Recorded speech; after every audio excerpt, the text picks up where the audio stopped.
Greetings from Bermuda, this is BDA Limey and welcome back to Gloomhaven, and in this episode we are going to be starting the main campaign of the game with the first scenario, the Black Barrow.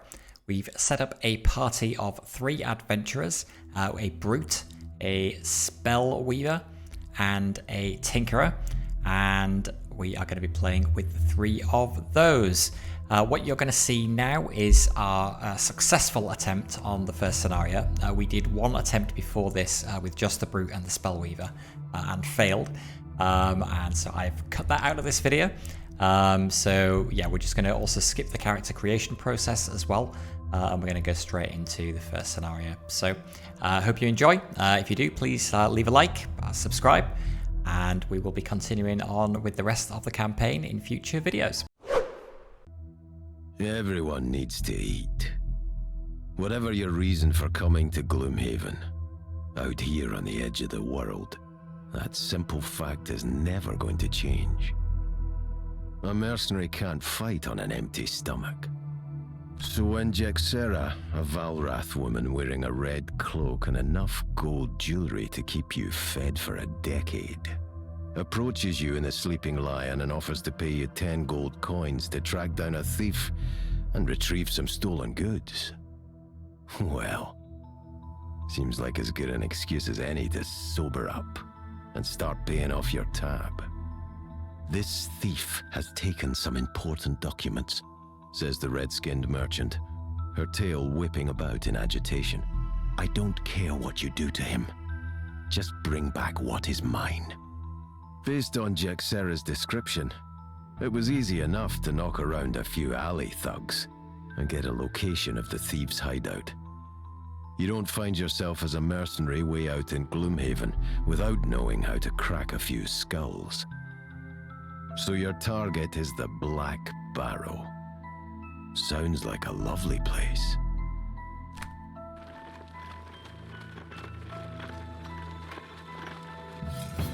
Start off with the dreaded road event. Okay, walking along the edge of a forest, you begin to hear strange, unfamiliar sounds coming from beyond the trees. You stop and listen closer.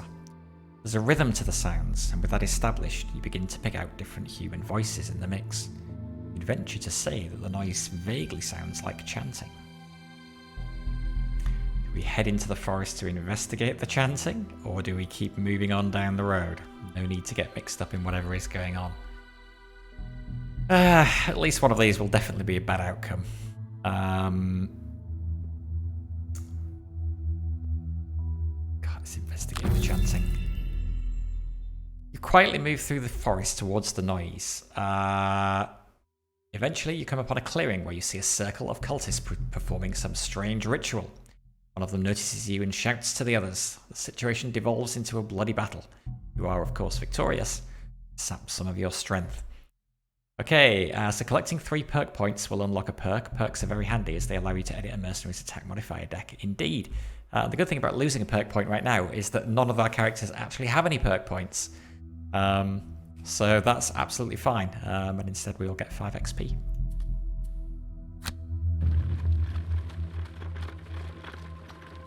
It's about as good as the road events get. The hill is easy enough to find. A short journey past the new market gate, and you see it jutting out on the edge of the corpse wood, looking like a rat under a rug. Moving closer, you see the mound is formed from a black earth. Its small, overgrown entrance presents a worn set of stone stairs leading down into the darkness. As you descend, you gratefully notice light emanating from below. Unfortunately, the light is accompanied by the unmistakable stench of death. You contemplate what kind of thieves would make their camp in such a horrid place as you reach the bottom of the steps. Here, you find your answer. A rough group of cutthroats who don't seem to have taken very kindly to your sudden appearance. One in the back matches the description of your quarry. Okay, choosing the battle goals. So, Age's objectives. Workhorse, gain 13 more experience points during the scenario. Last time he got, 13 minus 5, he got 8. So that's pretty tough. Hoarder, loot 5 or more gold piles during the scenario. Also kind of hard. Let's go for Hoarder. That's slightly more likely. Me, Struggler, take only long rests during the scenario. That's really hard. Or have 3 or fewer total cards in your hand and discard at the end of the scenario. In other words, be very close to exhaustion. That's probably not that difficult. Because if we get towards the end and I find I've still got a lot of cards in my hand, I can start using the burn abilities on them to get them out of my hand and discard into the burn pile. So let's go for that. And my character is a bit of a zealot anyway.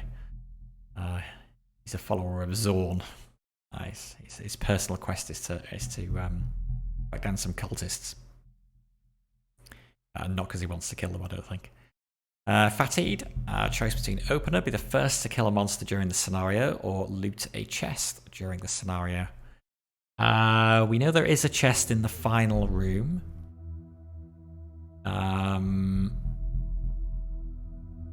So let's go for that one. Because there's no guarantee he's going to be the first to be able to kill an enemy. Okay, let's go.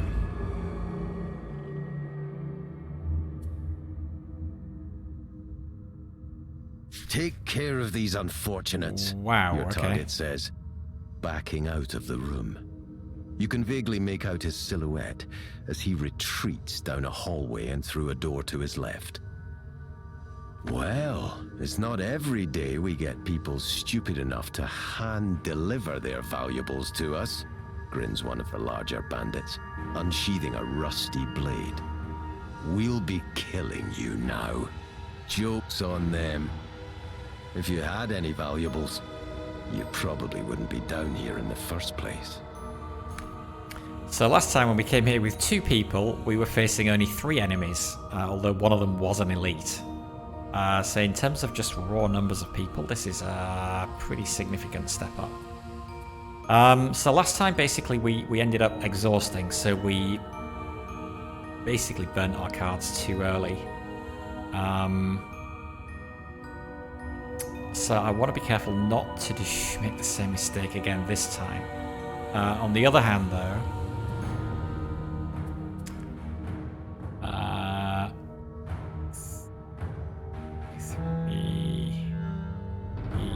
I'm just seeing whether we could actually get the Spellweaver in a place where she can hit 3 of them, but she can't.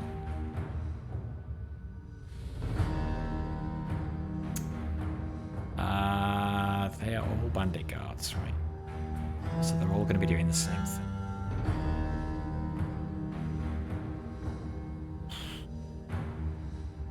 Okay. Kind of... So the bandit guards may attack us, or they may spend a turn just putting on retaliate and not attacking us at all. So we've got to pick cards that are going to let us cope with whatever they might do. I think I would like to plan on being attacked. So I would like to open with Eye for an Eye and put retaliate on.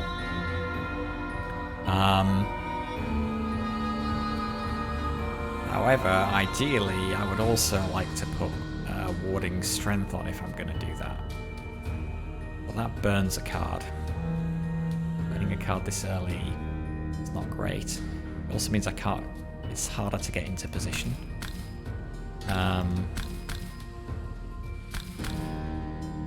We can choose where the characters start within this starting area.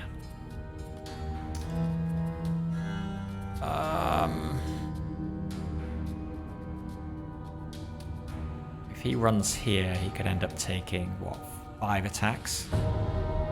Which is pretty bad.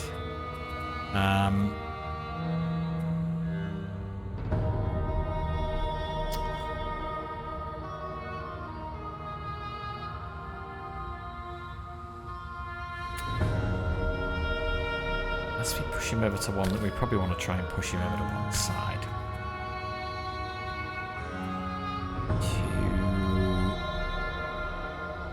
See, we could just do a standard move 2 and put him there, and then pop Pop eye for an eye.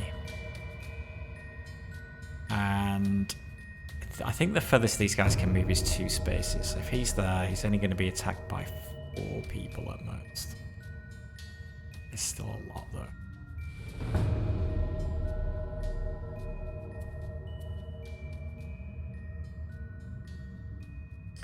Maybe it's better for him to do this. He needs some armor, really.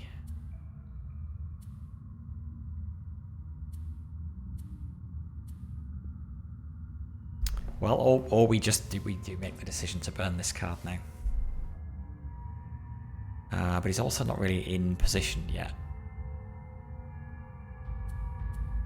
God, I don't know. What have the others got? Spellweaver, the option that we've got is, yeah, opening with fire orbs, but we could only hit 2. That's probably a bit of a waste.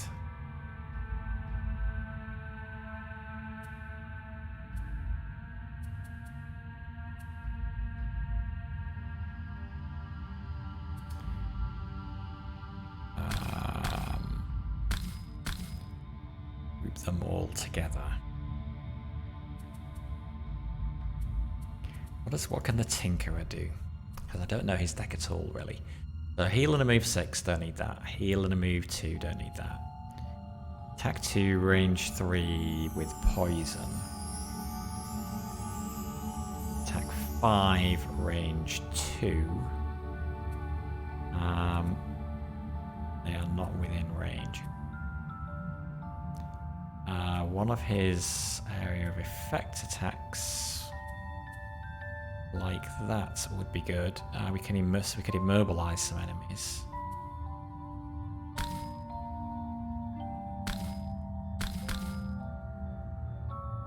What if we do net shooter? Range 3, 1, 2, 1, 2, 3. Oh, that's a burn as well. Really don't want to use burns early on, although he does have quite a lot of cards in his deck.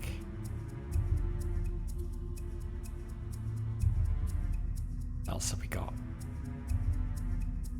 All adjacent allies add +1 attack. See, we could also just stay where we are.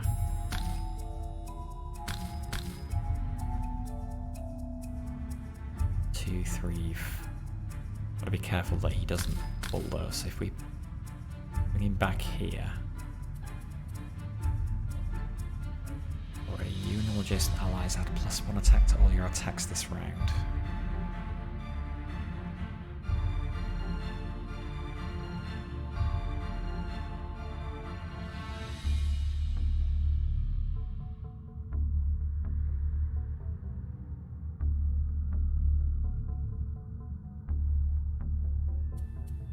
See how quickly could we get that off. What would we do with the top?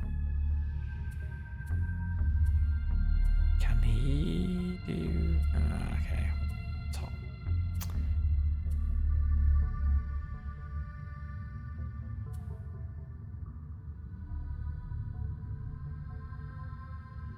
Attack 2, range 3, pull 2. 1, 2.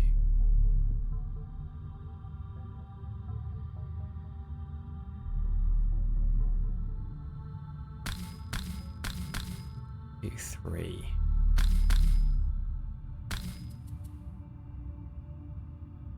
Attack 2, range 3, pull 2. So he could do hot gun to pull an enemy here.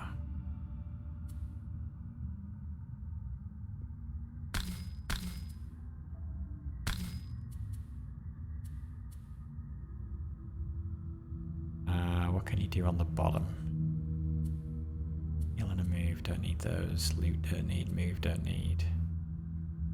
With enhancement field, he's going slowly. He might not get a chance to act before they do.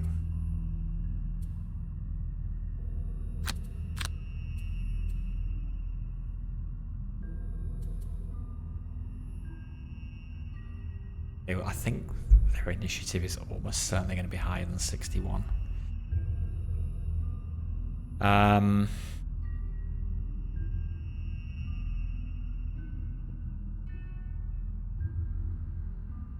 But if the others go slower, they could gain the benefit of that still.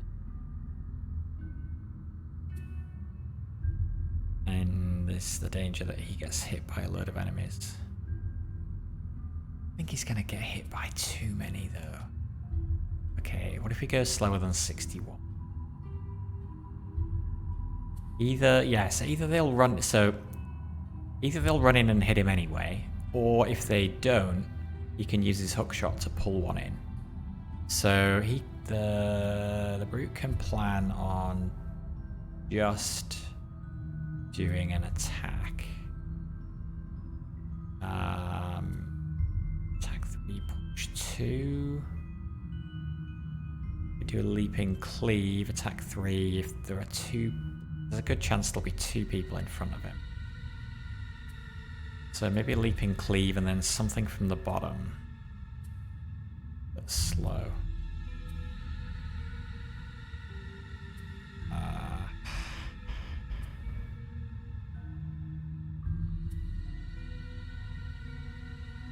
Have anything that's slower than 61? Because if he goes after the Tinkerer's gone, then this will be an attack 4. Is why I kind of want him to go slow this time.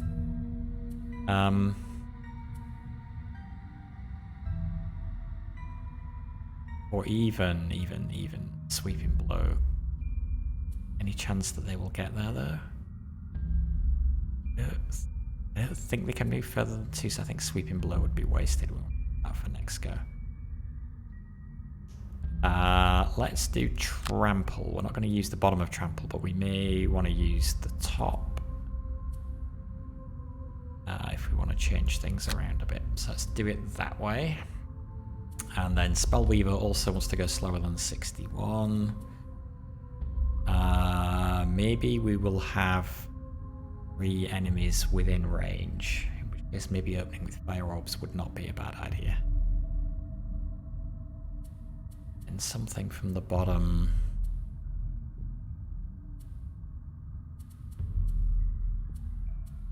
God, mainly moves on the bottom. Attack 2, range 2. That. Okay, let's do that. Let's let them come to us. Okay, so chances are they were going to have been going faster than us anyway. But they're not. Okay, interesting. They're not moving. Putting shield on and attacking. But we are not next to them. So basically, what we're doing is putting the shield on.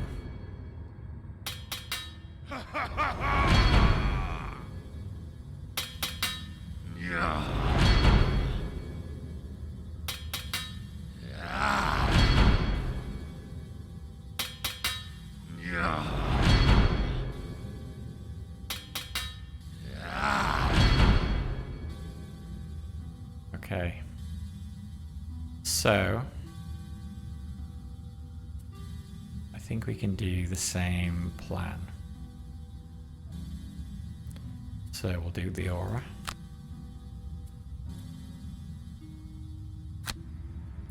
And then this becomes an attack 3. We won't use this yet. Okay, nice. And then we'll pull him to here.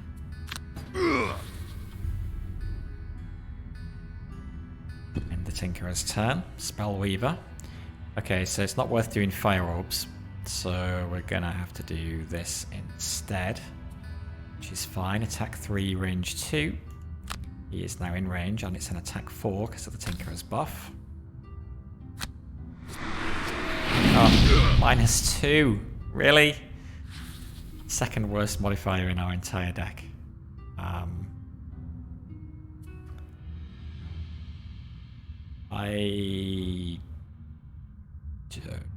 I want to... I think she's fine there, so... give me her turn. Okay, Brute. So now he can do...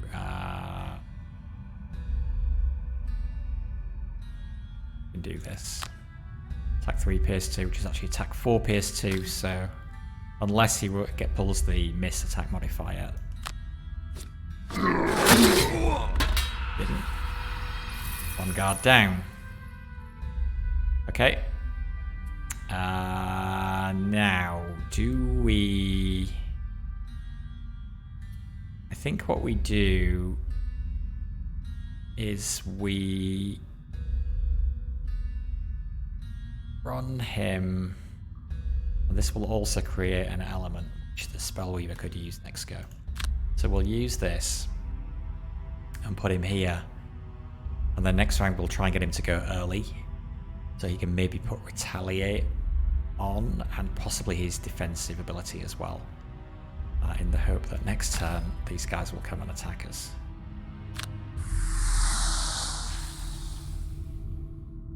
Actually, maybe he should have done something slightly different. Maybe he should have done his sweeping blow. It's alright. Okay. Could he have positioned himself for that? I guess he could have. But too late now.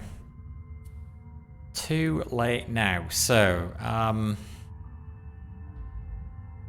we could do wardings with the bottom of warding strength. Because he's probably, if they're doing an attack this go, he's going to get hit a lot. And so this is really going to help. And we can couple it with Retaliate. Doesn't require it to be burnt. The problem is going to be, and this will let us go fast as well because it's initiative 18. The problem is going to be if they don't attack us. Usually we can see in the board game the enemies have a deck of cards that they draw from that determines their intents, and some of those cards have a shuffle symbol on them, in which case you then shuffle the intent that you drew back into the deck and draw the next one from that, and most of them don't. So if they've done one intent and you know what all of their possible intents are, you know that it's more likely that they're going to do a particular thing on the next turn. But I don't see a way of seeing that here. So I'm going to assume there's a reasonable chance of being attacked. Because even if we're not, this the warding strength still stays on us, so we'll still get the benefit of it. So, eye for an eye. Top, warding strength, bottom. Just gonna do as much damage as he can that way. In fact, I probably should have moved the Spellweaver as well. Tried to get it in position to do something like... Well, yeah, Impelling Eruption is you really don't want to burn cards early. Because then you can definitely end up not having time to finish the scenario. Who is the one who needs the gold? She is. So we could do a standard move 2 and then 1, 2, 3.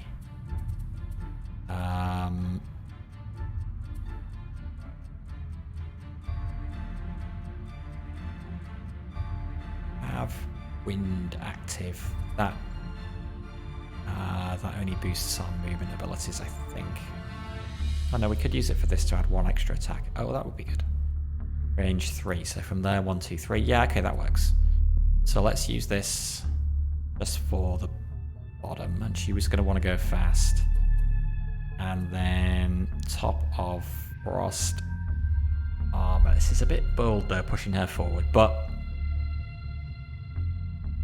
if she targets this enemy, if her and the Tinkerer can kill this enemy, this one is going to target the Brute because he's closest.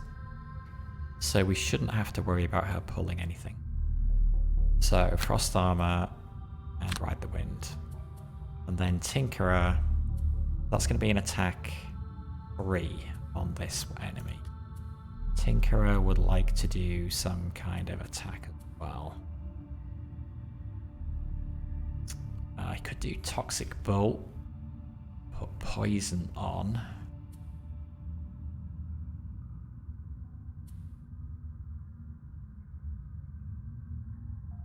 Could even do a stun shot just to stun this one.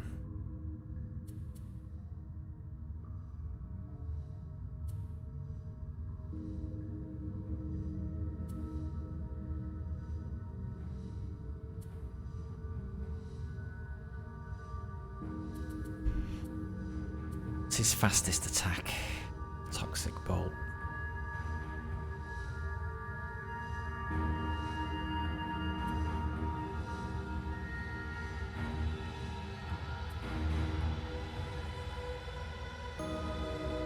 There's not much difference between Toxic Bolt and Stun Shot. So we'll do Stun Shot. It's got a range of 3, so if he can do move 2, that's fine. He'll still be in range. So let's find a card.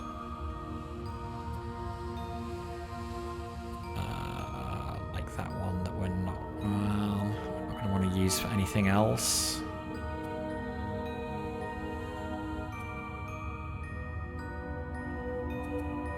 Yeah, that one. Okay, go. Okay. Move 3, attack 2. Okay, great, which is kind of what we want. The brute. So it does this. And that card is now gone for the rest of the scenario. And then retaliate 2. 1 XP for every time he retaliates. That could be quite tasty. 1, 2, 3, 1, 2. In fact.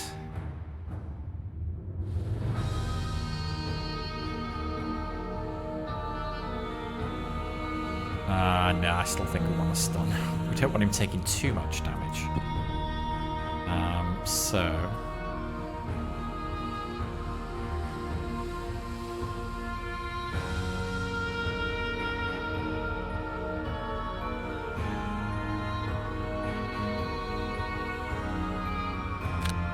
move there.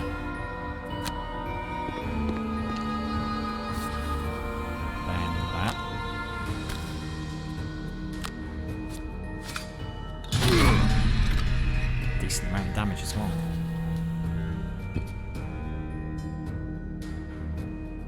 So, Spellweaver using this as a move 2.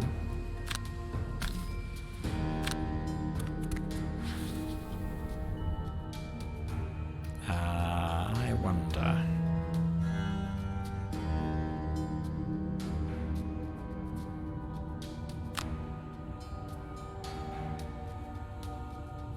See the wind. Do we finish him off even though he's stunned, or do we put some damage on him?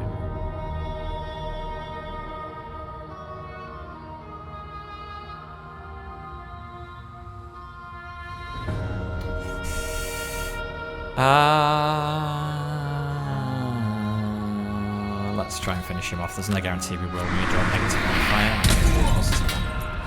So it probably would have been better to go on him, and then the retaliate would have killed this one. That's alright.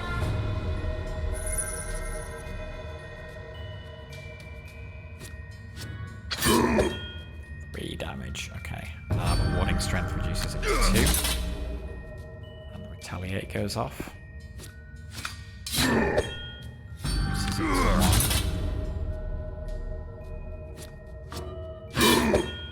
0 damage.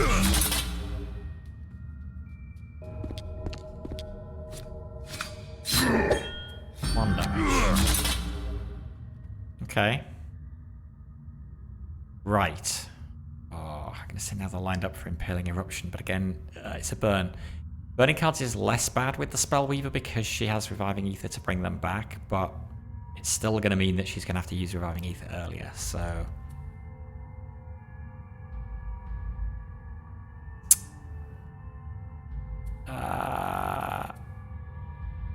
suppose anybody can create frost, can they?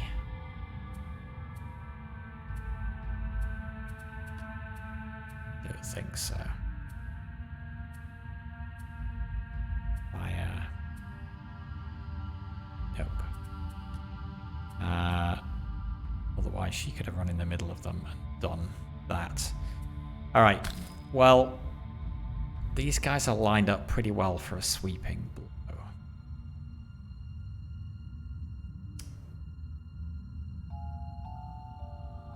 So it makes sense to do that.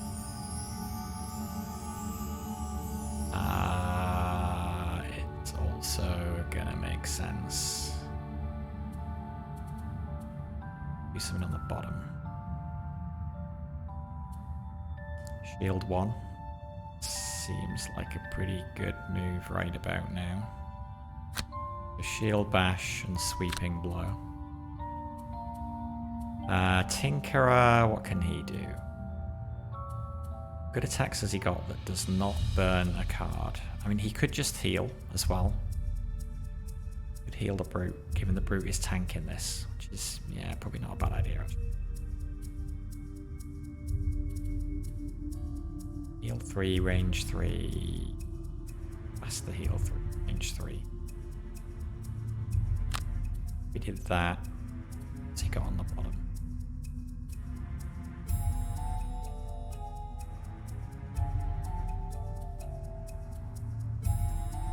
Even do a heal 2, range 3. Could also go slowly. Because currently that's more healing than the brute needs. The danger with going slowly is that the brute's dead by the time the healing goes off.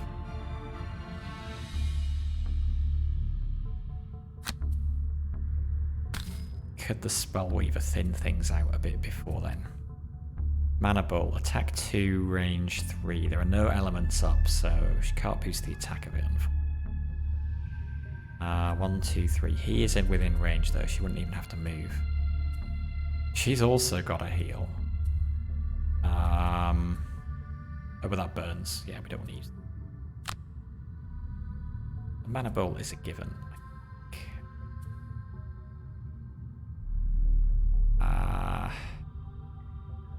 Not a whole lot else she can do.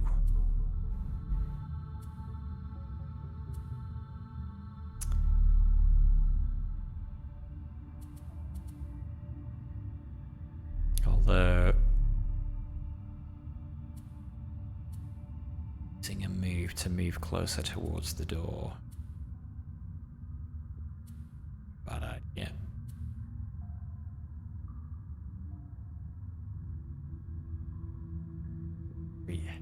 This would this is also lined up very well for Impelling Eruption. There's a good chance of killing all 3 with Impelling Eruption, but again it burns the card, so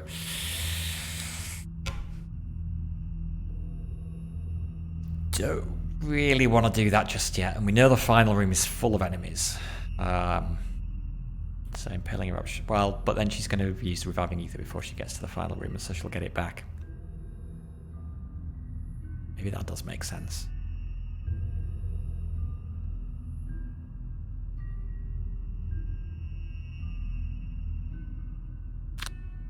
Does that make sense?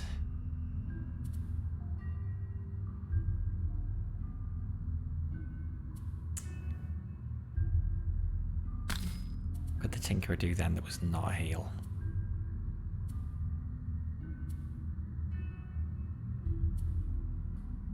Attack 2, range 3 with poison.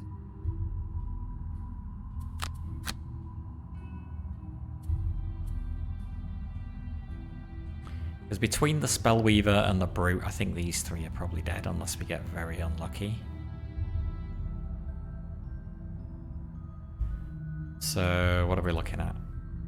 Should you preview your cards here?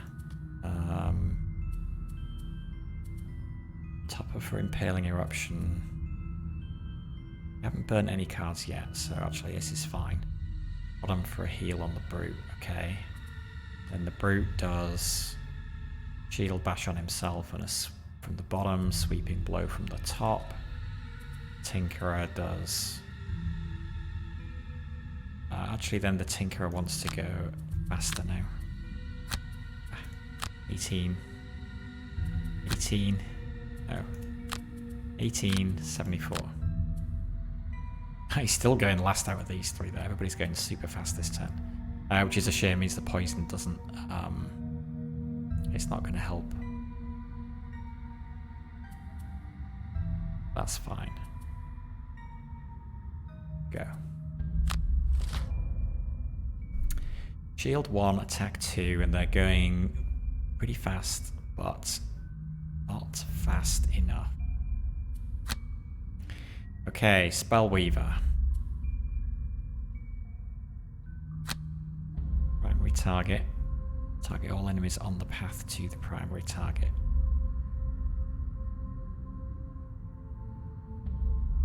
Wait, how do we change the path?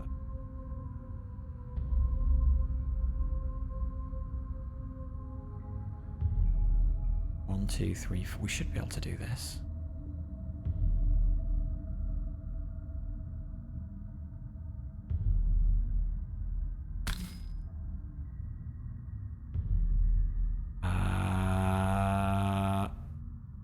They're all showing 3. That doesn't make any sense to me. I thought Impelling Eruption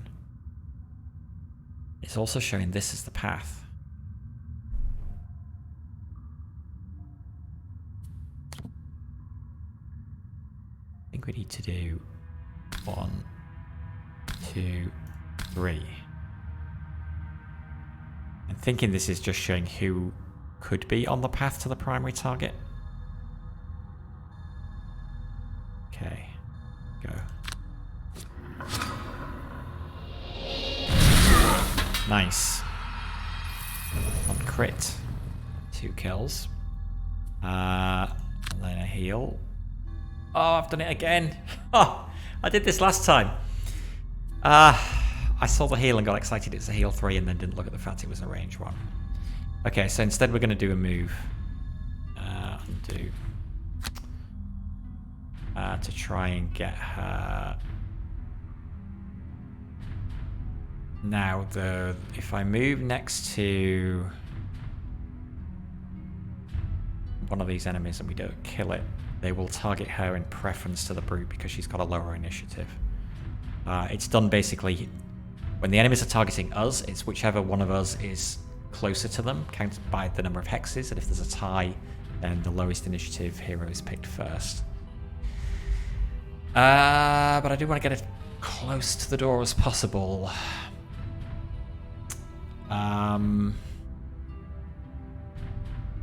His attack... Oh, he is coming after they attack. So we got the brute who's going to do an attack to... We can still do both of them. Okay, so this one's going to be dead. So, unless again we're very unlucky. So she's going to move there. Done. Do have an invisibility cloak for as well I could use if things get really hairy. But... Okay, shield 1, self.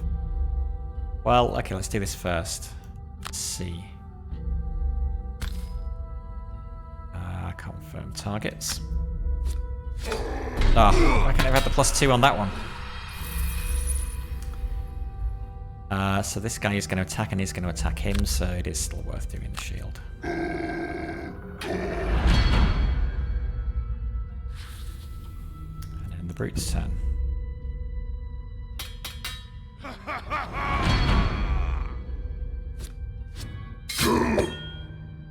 Okay, reduce that to 1 damage. Alright, Tinkerer. You finish him off. At least the brute's in range for the heal there.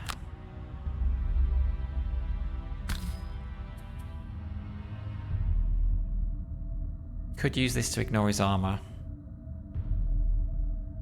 I'm going to hope for a good attack modifier instead. Okay. Didn't get it.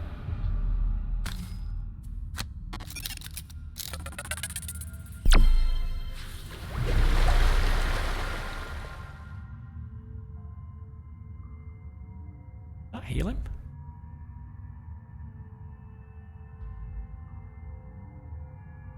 Oh, the brute was poisoned. Oh, I didn't realise he'd been poisoned. Okay. Alright.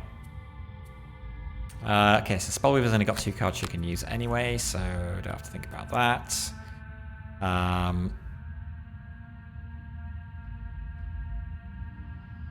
Okay, Okay, do we want to charge straight into the next room?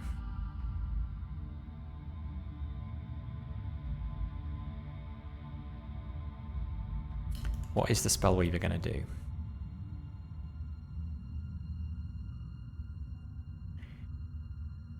Attack 2, target all adjacent enemies and immobilize. So she'd have to use the bottom of this to move next to him. And could then use Freezing Nova to kill him. Which frees up the Brute to run straight into the other room. Before he does that, we'd like to heal him up a bit. Heal 3, range 3 would be a good start.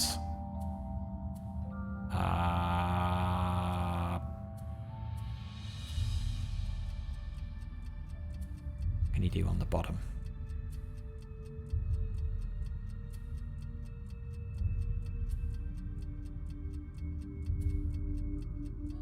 I suppose a move 4 to start getting himself into a good position as well. Okay, and the Brute. Then if all goes to plan, Spellweaver should kill him. The Brute could run in. We know that there's, well, last time there were 2 regular enemies and 1 archer. This time there's going to be either more than that or they're going to be elites. So I don't know whether he really wants to run in. Loot 1 would be really good where he is right now. He would pick up all of the gold here. Although we kind of want the Spellweaver to get it for her battle goal.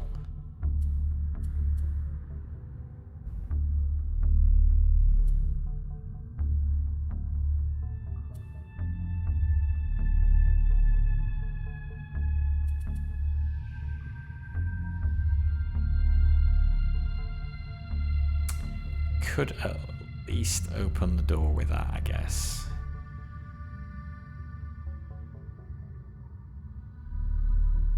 It's a bit risky. The problem I had last time was I was too cautious around this. So I opened the door and then I kind of hung back a bit and let them come to me, and then it took me ages to get in there and kill off the final archer, and that was kind of why I exhausted. So there is a part of me that wants to run in there, but I don't think I just want to run in there with one of them. Sounds like suicide.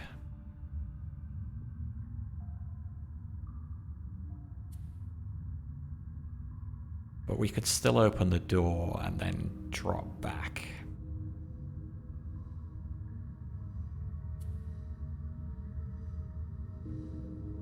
And we could also potentially, I mean, it's possible that this guy doesn't draw an attack action this go anyway. And so there's going to be more of these guys in there that will have the same action. So he might actually get the opportunity to run in anyway. So let's do Spare Dagger, because that gives him a ranged attack and a melee attack if he happens to be close enough, along with a move 4. And we'll just see how we go. Bandit Guard, move 3, attack 2. Okay, that's a disincentive to open the door.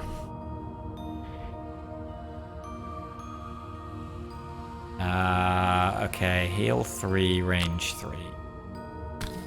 Confirm.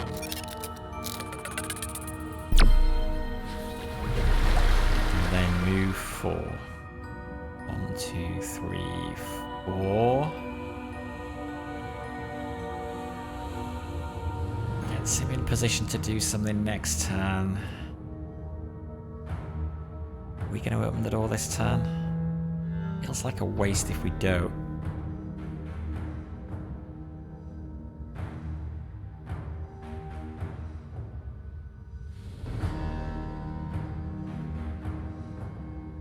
One, two. Maybe I compromise and kind of go here.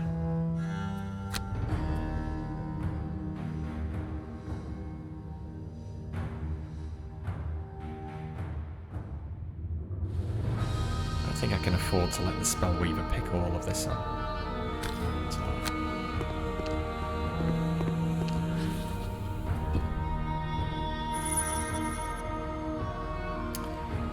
Okay. Oh wait, she was gonna... Hang on, she was gonna attack. She was gonna use this to attack. I wonder if we're better actually letting the brute do the attacking. Could do the bottom of that to do an attack 2, which will be an attack 3. Which he would be very unlucky to miss.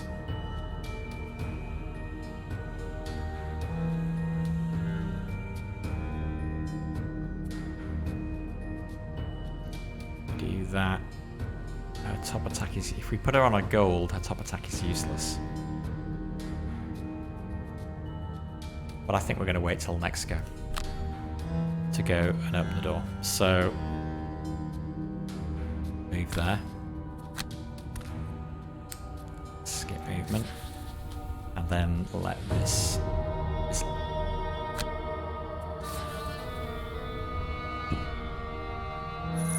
She can also run in, do her action, and then pop her invisibility cloak as well. Which might be good to get her in range. Okay, brute. Don't screw this up.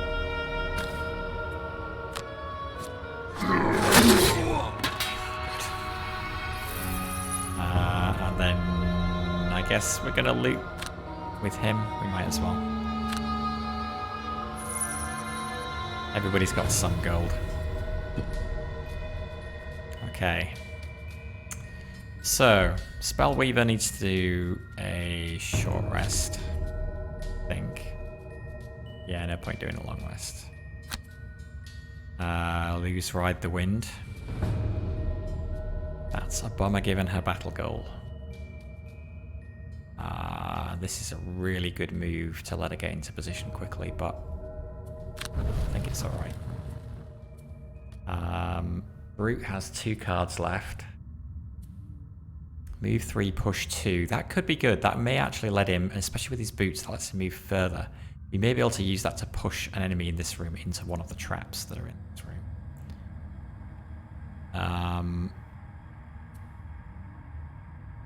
So, may as well go fast, I think. Tinkerer. So he could use a little healing. We want to use this card for either a standard move or a standard attack. Don't want to burn it just yet.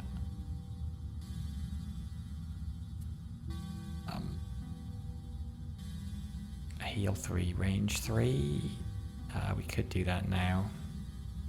Although Brute is going to be in the other room by the time the Tinkerer goes. So the Tinkerer's going to have to move first.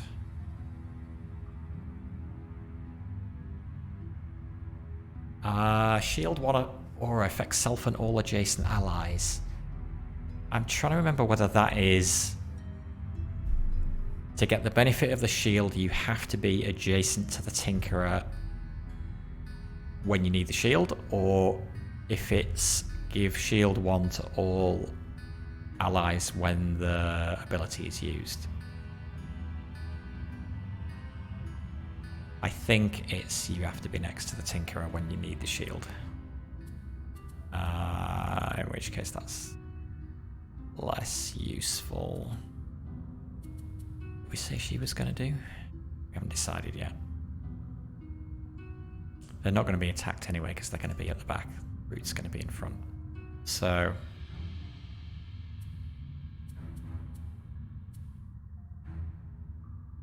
I mean, maybe use this as a move.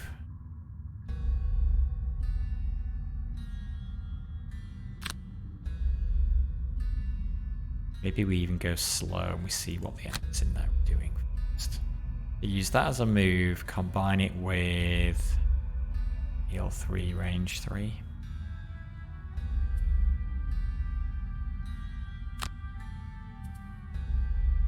Because the brute could use some healing now. Either way. So yeah, do that.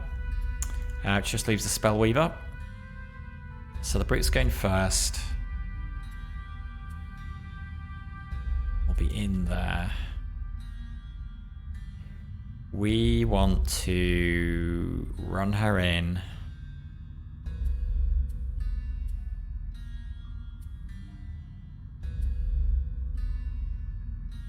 I'm thinking we want to run her in and do fire orbs. That will also put up fire, which next turn she can use to add wound to flame strike. Or increase the attack on frost armor or mana bolt. So even though it burns the card, I think it's worth doing. So you will go as late as possible. Give them a chance to move towards us. Got range 3, she can move 4. She should be alright. Let's try it. Brute, move 3. Oh, do we want to use this? Don't know. We have to decide now, I think.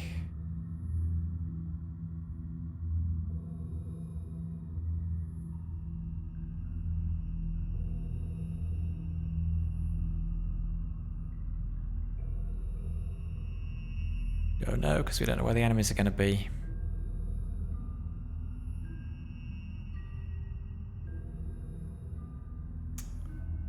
Yes, I am going to do it.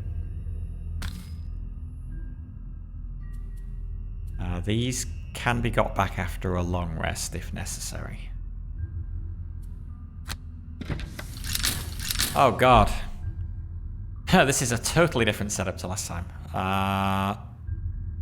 So 1 bandit card elite, though, here. We didn't need the boots. Bomber. And 2 archers and an elite archer. That's pretty nasty. Okay, well, we're going to stick to the plan. Also a long way away. We're going to go here. Did we use the boots? Well, can I unuse the boots? Can't. Confirm movement. And then we will push. Skip the movement. Push him into the trap.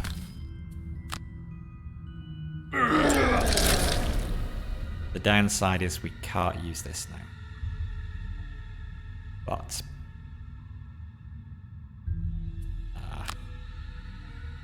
so be it. Skip attack. In Brute's turn. Oh, the archers are going first. Okay, wadding strength, 0 damage.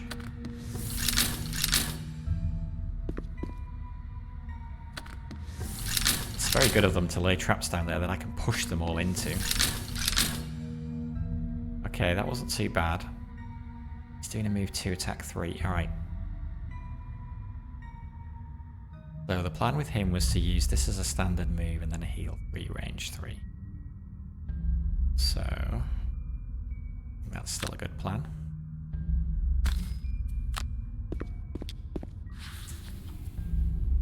Heal 3, range 3.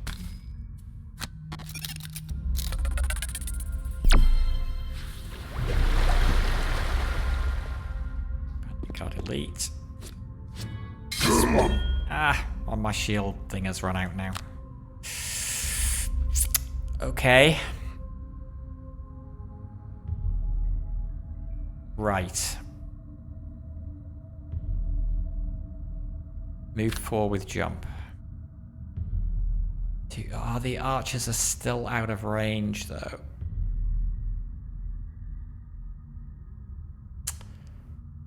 She does not have boots. Oh. Hang on. Do we rethink this plan then? 1, 2, 3. I could move 3 and attack. It's probably better.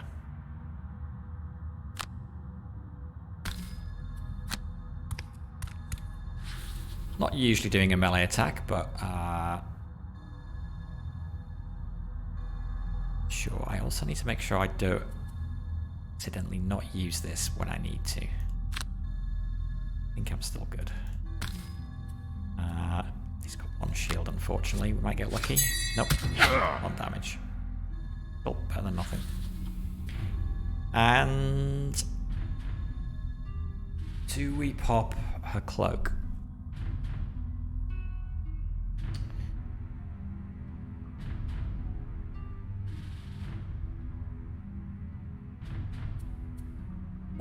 cards does she have left?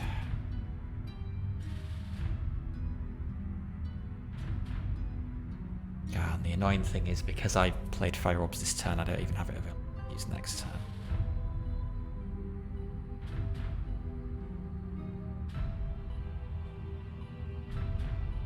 I mean, she can go fast. Next turn we could do... Oh, that's a burn.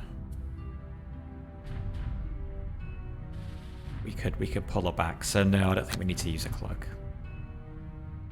He's the last one to act in this turn anyway, so... Done. Alright. Oh. Oh, for a multi-attack. Well, the Tinkerer has a multi-attack. The Brute needs to do a short rest. Lose Leaping Cleave.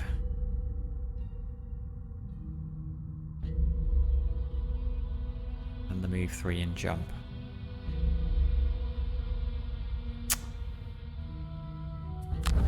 Okay. Sweeping Blow doesn't help us because the traps are in the...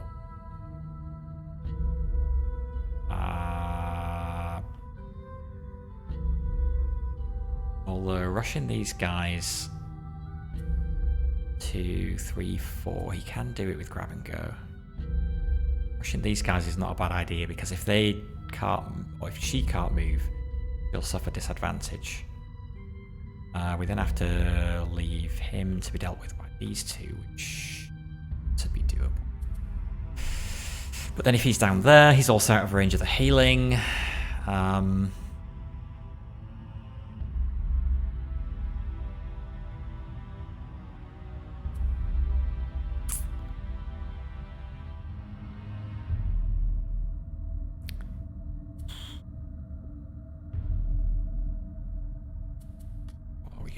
Let's try and work out a plan for this guy. Tinkerer, what have you got? Mobilize on one adjacent enemy, then move 2. So we know he's a melee attacker. If we can get out of his... Pretty sure he is. If we immobilize him and get out of his range, we would be okay. Or we could just... can't move him. I was thinking we could move him there and then put shield up and keep these guys where they are. Just protect them with the shield.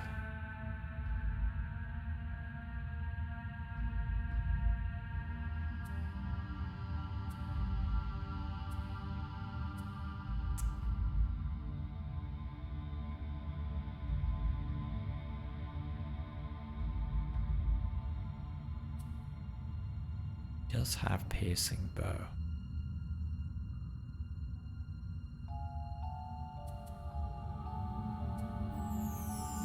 But his only attacks are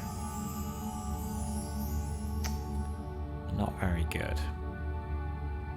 We could short rest to get some better cards back now. Usually you want to play through all of your cards before you rest. Again, just to maximize the amount of time you've got. He has a lot of cards. So let's give ourselves some more options. Lose Hut Gun. That's a good one. But sure.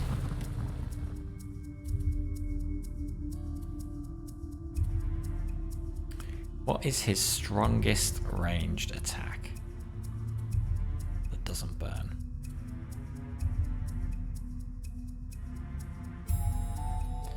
Attack 2, range 3. Attack 1, range 3. Stun.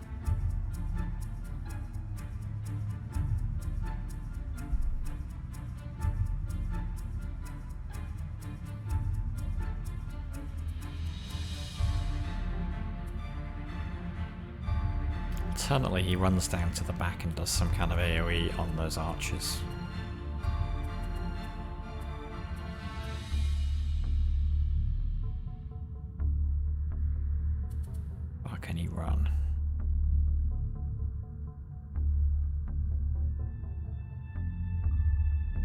range 3.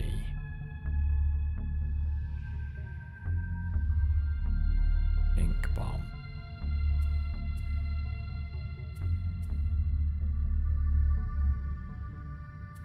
Four there, move 4 with stun shot.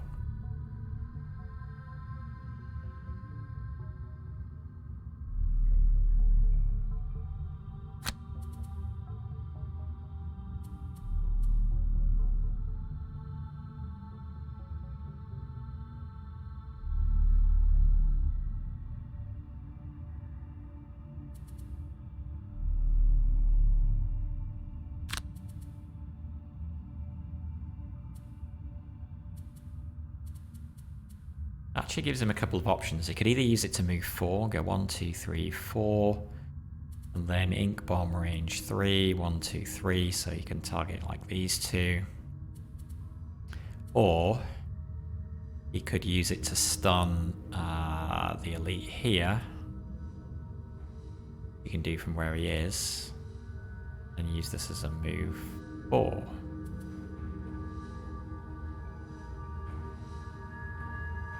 That seems pretty good. He's got a couple of options there. And he's going 20 is pretty fast, although these archers are also pretty fast.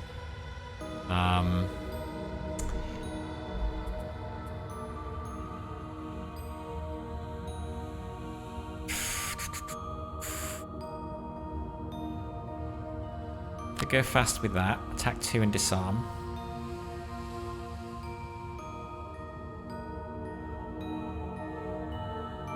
Could use that on the elite if the elite is going to attack. And the archers were not, maybe. Well, I think the archers attack pretty much most of the time. Alternately, he could... I don't like the fact he's on 6 health. But if he goes fast enough, he can use his healing potion as well. Move 3, push 2. It's not going to let us push anybody into a trap, unfortunately.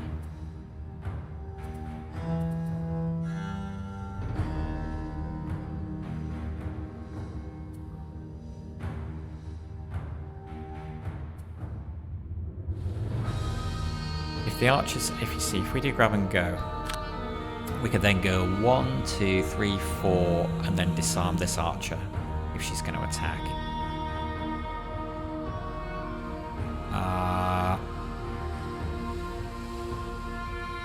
And then that gets him up close to all of these. Oh, the other reason not to use the boots was trample is way better with the boots. 2. Oh, I can't even use trample from here. 1, 2. It's up to... Yeah, I can go through 2 of them, I suppose. Okay, yeah, we'll do that with that. Which leaves her... No elements to consume.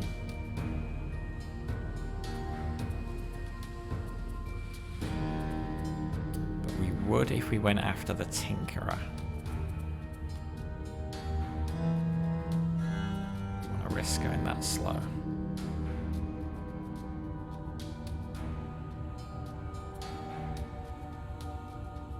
Range 2 with wound. No, we need fire for wound.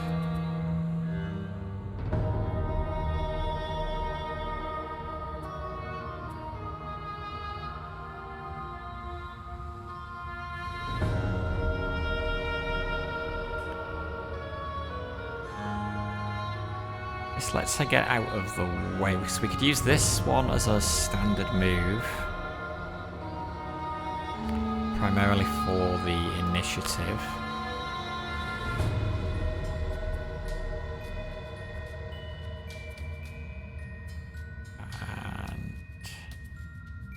And range 3. Range 3. Okay, so the top half of those 2 cards is identical. But keeping the heal. Well, I guess the other option is go early and heal him before he runs down there. Might make more sense, Actually. And then she can use the top of that to do an attack 2 with Immobilize on him. But if he's going to attack, still going to be next to him, then he's going to have to use his stun shot instead.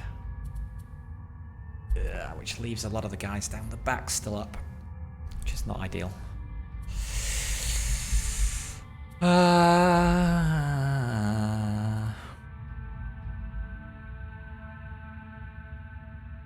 No, the brute's going to drink his potion to heal, so we won't do that. We'll do that for the initiative. Oh, but if she's doing a ranged attack and she's stood next to him. That for the initiative, but use it to move 2 and then do a ranged attack. We can eat the dark that the Tinkerer will create to boost the attack of that.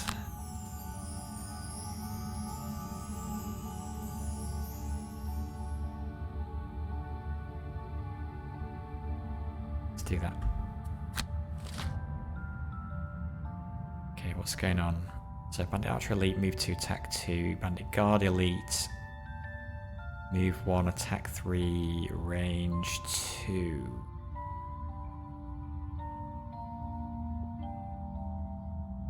Archer Immobilize. Everybody's attacking.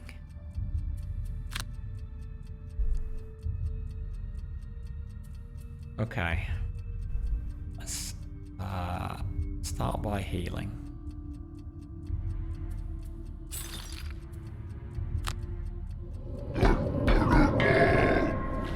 But if we disarm her, yeah, that's gonna stop her doing anything. So that's a good idea. Move that. Go. And then attack 2 and disarm. I keep drawing the crappy attack modifiers. Tinker's turn. So we're going to stick to the plan.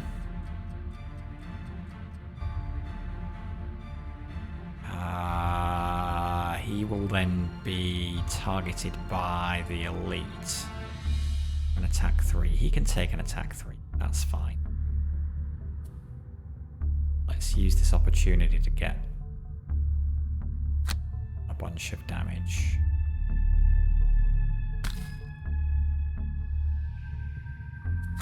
On the enemies at the back.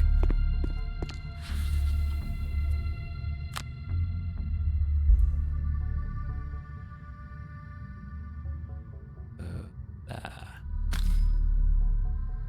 Confirm targets.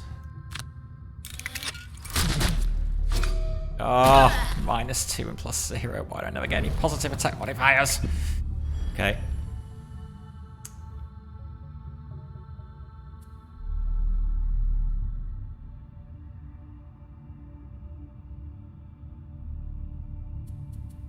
Move her 2, 1, 2. No, she still can't hit that one. I was thinking maybe we could finish one of them. It's not gonna work. Actually, let's push her forwards and use her cloak.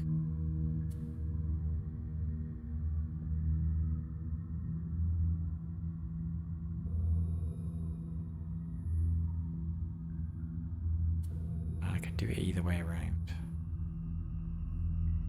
No, I want to do it that way because I want to boost the attack. Yeah. Oh, but if I push her forward...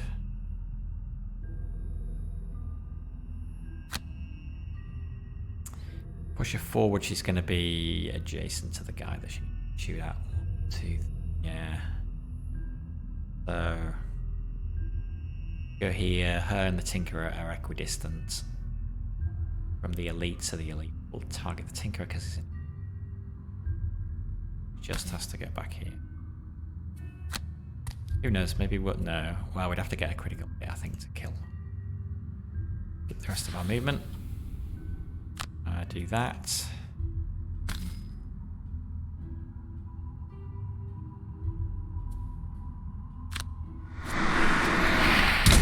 Oh, it's another negative attack modifier. I don't know. I always keep trying the negatives.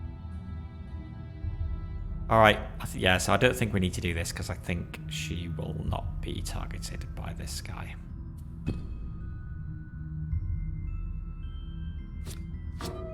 Okay, damage 0, but he's immobilized.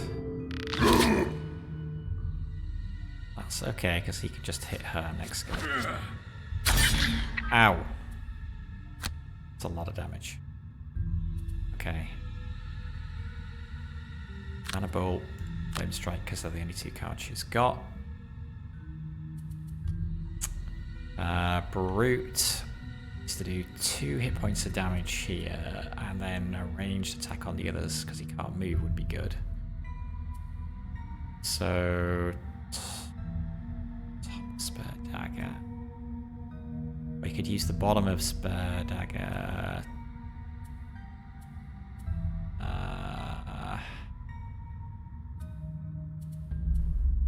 Can he do it?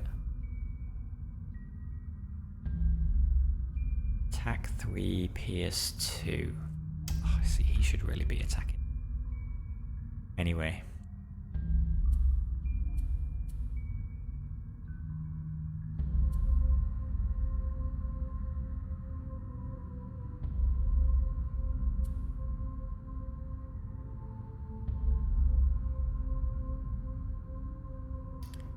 Awkward. He could shield himself. And Spare Dagger. So he could do Spare Dagger, the bottom of Spare Dagger, but if that doesn't kill her, he has the option of using the top of Shield Bash as an attack. So we at least get rid of the... and if the bottom of Spare Dagger does kill the elite, he can use... Sorry, if... Oh, wait. No, that don't...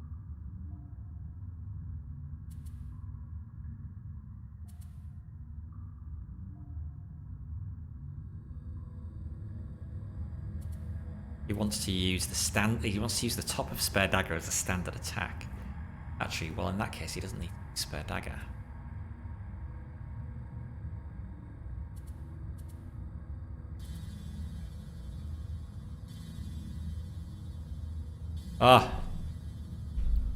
Or he uses the ranged attack on Spare Dagger to try to kill this guy.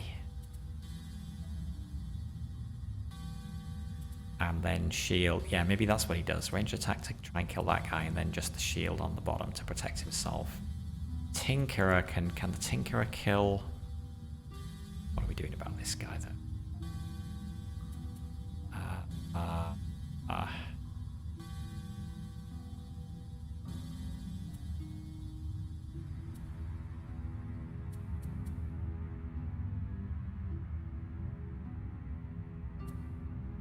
Again, we kind of need some options.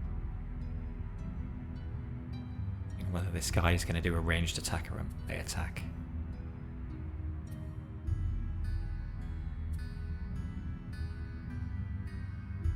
Attack 3, range 3.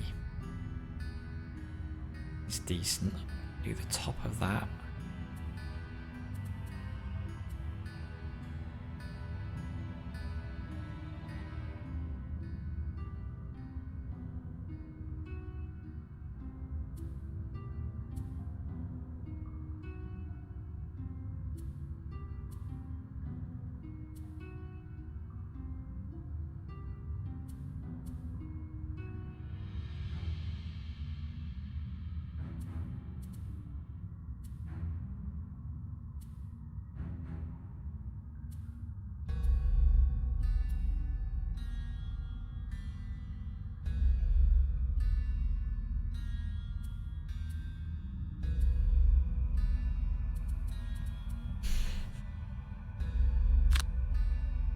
Toxic Bolt is attack 2, range 3. That.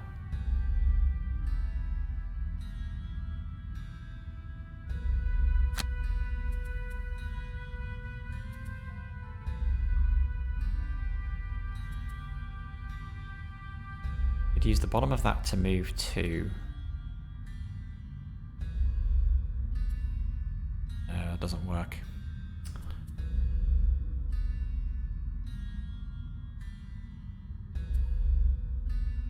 Ah! I don't want to do.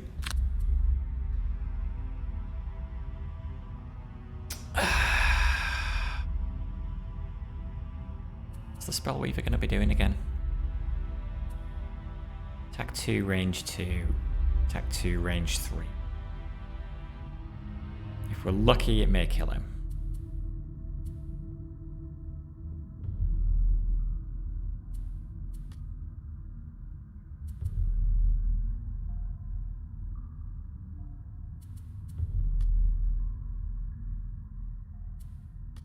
Went a bit slower. We could have the Tinkerer put poison on first.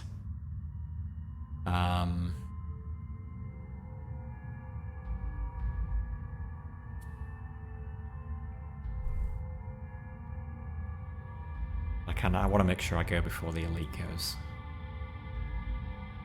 So let's just plan on doing lots of little attacks on him quickly and hoping that enough of them get through to kill him. What can he do at the bottom that's useful? Shield 1, affects self and all adjacent allies. But if we don't kill him, he's going to target the Spell Weaver currently.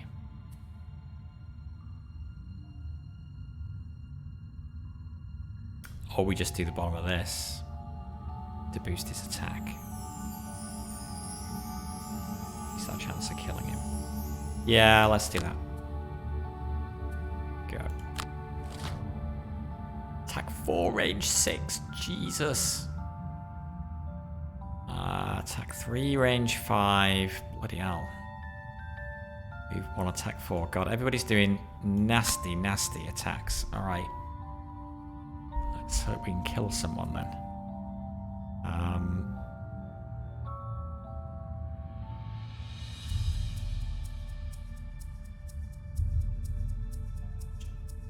Heal. It's not going to do any good, so we may as well go for this. Come on. -1. I swear, my attack modifier deck is full of nothing other than -1 damage. That's terrible. What's he attacking for? Oh god, he's only moving 1. Could have even moved out the way of that. What's the Tinkerer got? Tinkerer could move 2. And if he's there and she's invisible, he can't hit either of us.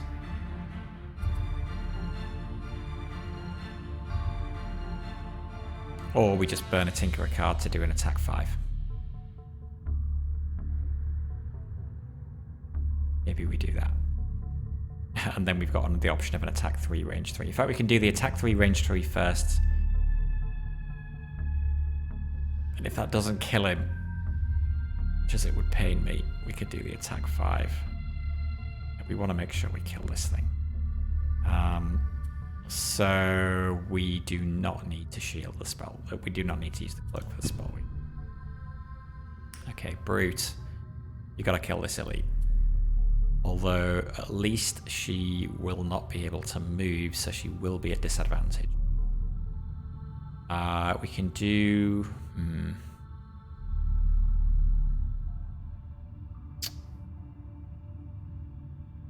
Again, we got a couple of options. We can do the attack 2, and if that doesn't kill her, we can burn a card to do an attack 4 with stun, which definitely will.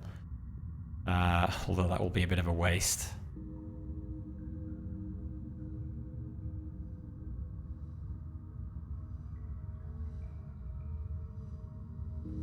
Yeah, I think we got to do that.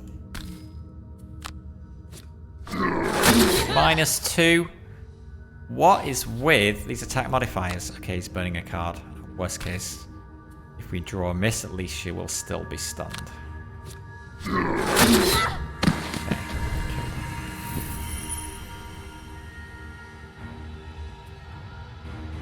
Okay, come on, give me some luck. I just need a +1 to kill with this. You know what? We could even use his bow.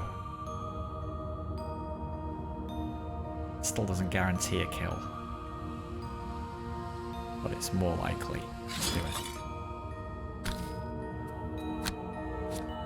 Oh, come on! -1. Really? Okay, we gotta burn a card then.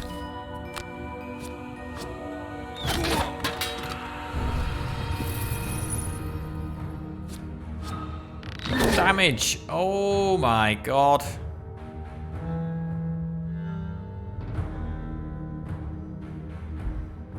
He needs to buy the helmet that reduces that to a 0. Well, what's he got in the way of available cards?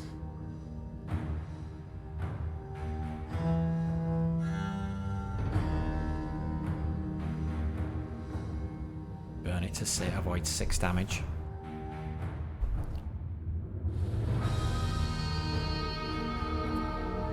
It's an attack 3. The odds are it's the next one is gonna kill us anyway, and then we'll be burning a card to avoid 3 damage rather than 6. So, burn a card.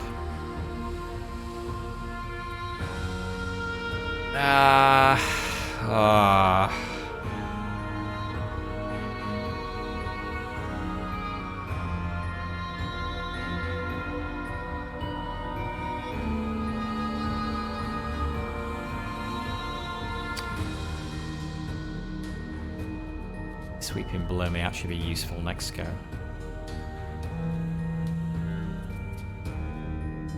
This.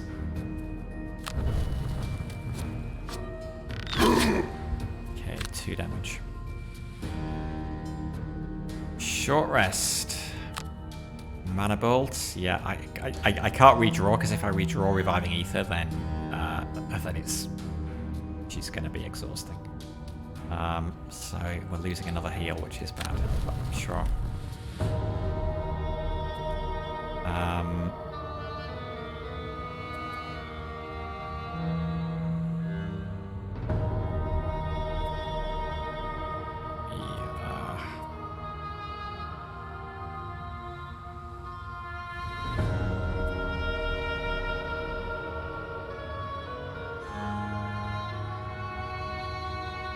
Hey, Clumpill, how you doing?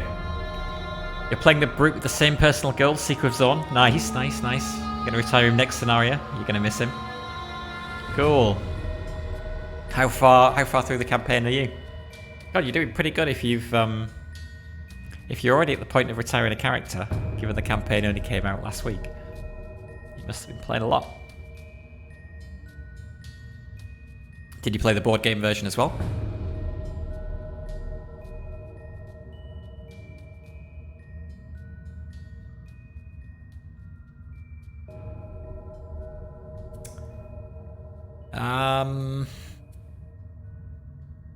What does this do? It's a 3 damage trap, right? I think. 3 damage trap. The awkward thing is I can't. Leave 3, push 1. Oh, I could push. Hey, yes. Well, target all adjacent enemies, so I can move to there, push both of them forward onto the traps. Around the 18th-ish scenario. Wow. Nice, nice. Is this your first time playing Gloomhaven then, or are you? Yeah, did you play the board game before, or have you been playing the game in early access? What's your history with the game? I'm really loving the adaptation. I think they've done an absolutely fantastic job. I mean, it looks great. It plays, yeah, identically. Yeah, really pleased with it. Really nice.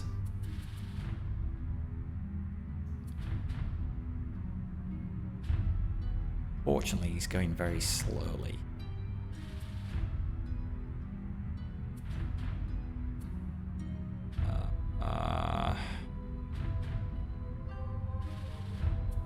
Just gonna have to use something to move again.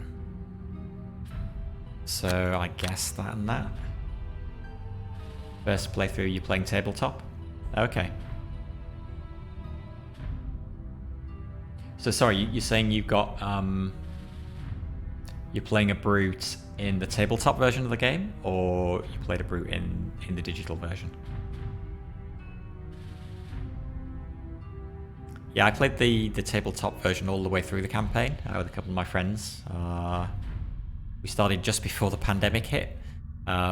We got one game in, and then the pandemic hit, and then we switched to Tabletop Simulator for the rest of it.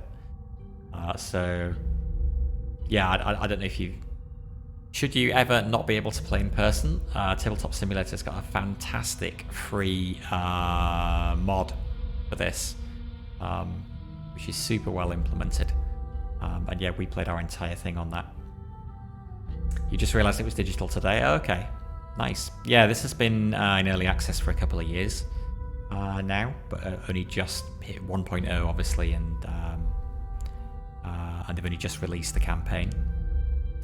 But yeah, I got it, I guess, getting on for 2 years ago now, just before I started playing the board game, just as a way to kind of learn the rules, and found it really useful for that.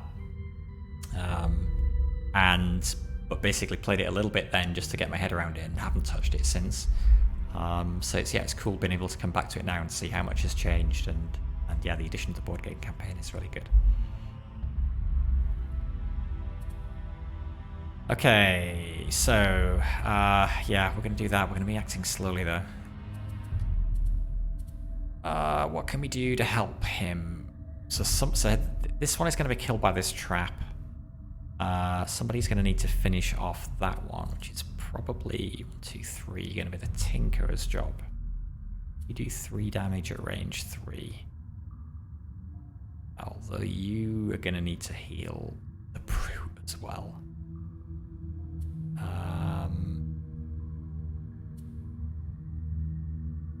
Oh, I'm glad I brought the Tinkerer as well. Yeah, I tried this last night with just the Spellweaver and the Brute, and lost. Although it wasn't helped by the fact that I forgot to equip our starting items that we bought. But it's definitely going better with 3 heroes, even though there are more enemies. Okay, heal. Well, maybe we can use the Spellweaver to finish off.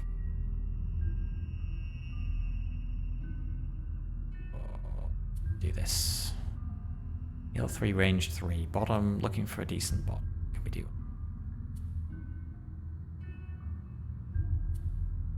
Heal 2, range 3.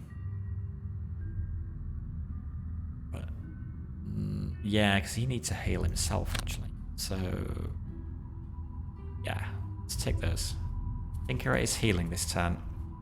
Spellweaver is going to come in and finish him off. So how's she going to do that? Probably with Flame Strike. How's she going to get there? She's going to use the bottom of Fire Orbs. 1, 2, 3. Nope, she's not. That's out of range. So Frost Armor then, I guess. 1, 2, 3. 1, 2, 3. That would work. You started with Scoundrel, Brute, and Tinkerer. I'm trying to think what... yeah, what did we start with? We had Spellweaver, Brute, and...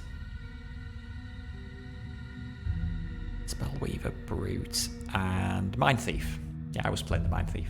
The Mind Thief was cool. I like the fact it's kind of a sort of a glass cannon melee fighter. It was quite fun. Recover all lost cards seems OP. Yeah, but she does only have 8 cards, so I guess they kind of had to give her that. Otherwise, she'd be exhausting all the time. All right, let's try that. Okay, what are they doing? Attack 3, range 5. Okay, at least the Brute is going before hand, but one of them is still going to get a shot off. Okay. Who needs the bigger heal? The Tinkerer does. So, get that.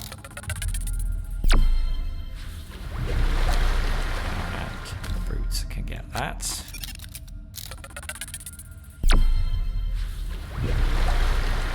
And then the brute. Okay, so top is just going to fizzle, right? Move 3, push 1. So move 3 to there. Get movement. There. Target all adjacent enemies. Why am I doing them one at a time?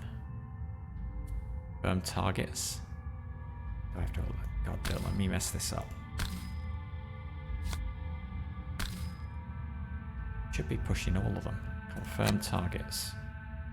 Confirm push.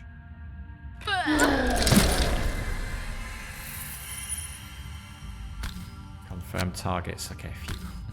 Confirm push. I love pushing enemies in there. Hey, Jim. Adjacent to target.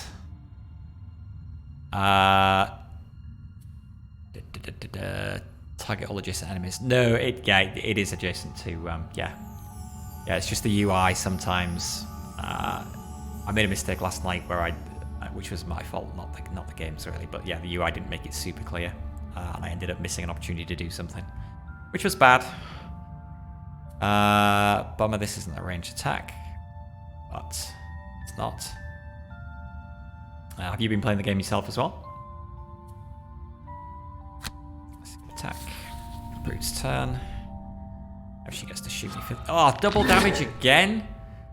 What?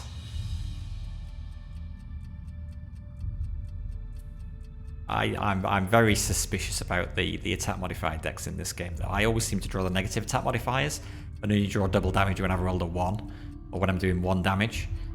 They always seem to be doing double damage when they've already got a high amount of damage. Okay, fine, we take that. Move 3. You're looking for a new game to play? Okay.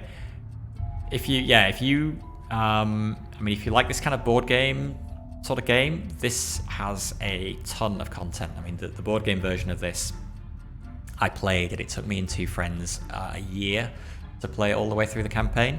And that was playing pretty much once a week. The advantage of this, obviously, is it streamlines a lot of stuff, so you can play a scenario much faster. But it's a really nice game. Although after a year of playing it, we were sick of it by the end, or I was. But it's still a good game. I can definitely recommend it. And this is a fantastic adaptation of the board game. I think they've done a really great job. Please, not a negative attack modifier. Thank you. All right. And Spellweaver's turn. So, how are we doing? She has not used Reviving Ether yet, which is great. We're doing so much better than we were last night. He needs to do... Could do a long rest. That would get his boots back as well.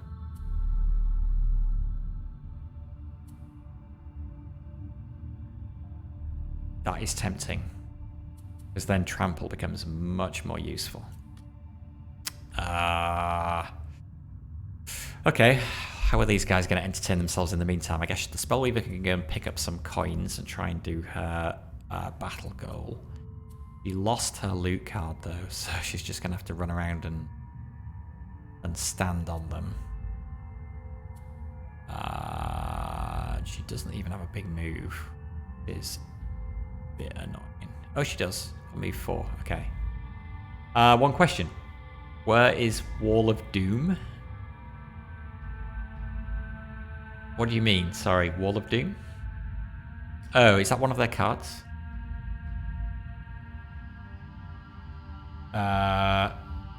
If you don't see a card here that you're expecting to see here, then that will either be because it's one of the X-Cost cards, and I haven't put it in their decks, or it's a higher level card I haven't unlocked yet because these are all level 1. Yeah, I've just gone with the base starting decks for all the characters. It's a Brute X card. Oh, right, okay.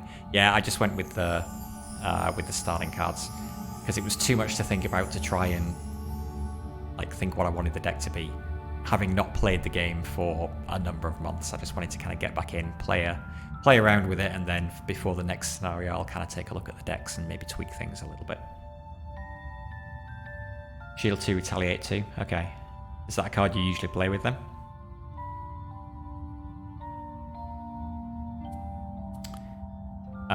Okay, so we'll do this remove for... This doesn't matter. Tinkerer. So the Brute's going to do Long Rest. And the Tinkerer... Does he have a loot card? Can he set up any beneficial effects now? Nope. So he's just going to go and move and stand on some gold as well. Save the move 4 so he can get back later.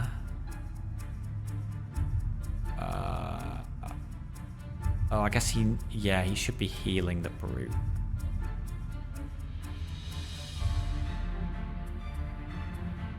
So he should actually do like that. Can he go move 3? Okay, fine. Yes, use that as a move 4. Get close enough to the Brute to do a heal range 3. Pick up one of those coins as well. Okay, done. So 4.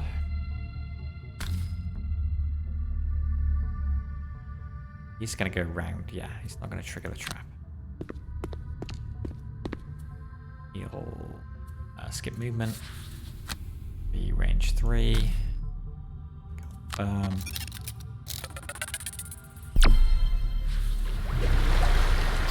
And the Tinker's turn. Pick up 2 gold. Okay. She does... We're going to get her to... How many she picked up? She picked up 2 of 5.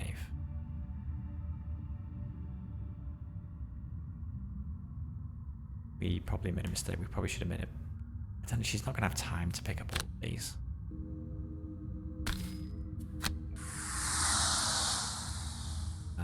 But we'll move there, skip movement, and skip attack.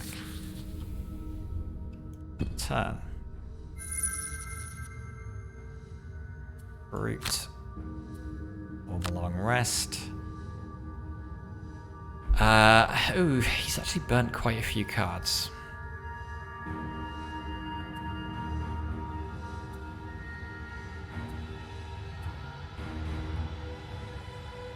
Slightly disturbing.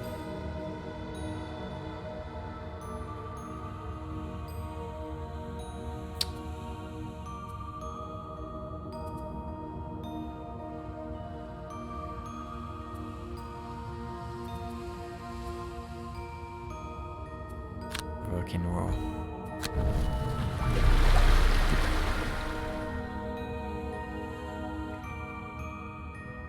And Spellweaver needs to do a short rest. Use Flame Strike. Yeah, I mean, it's not reviving Ether, so I've got to accept it. Hey Lullabut, how you doing?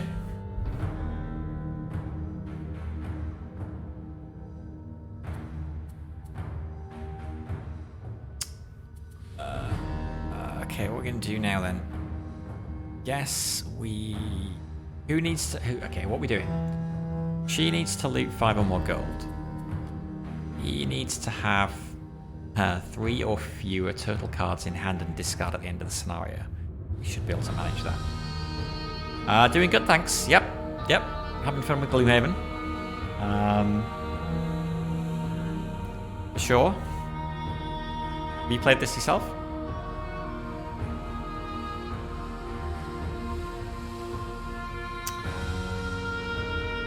And he needs to loot a chest during the scenario, which is right at the back of the next room. So, okay.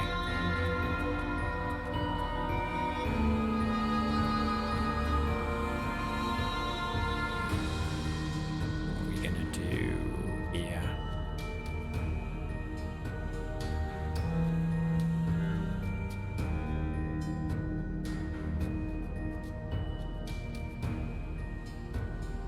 But how far can he move? Yeah, who's going in first? He's going in first. We want to get him to the door.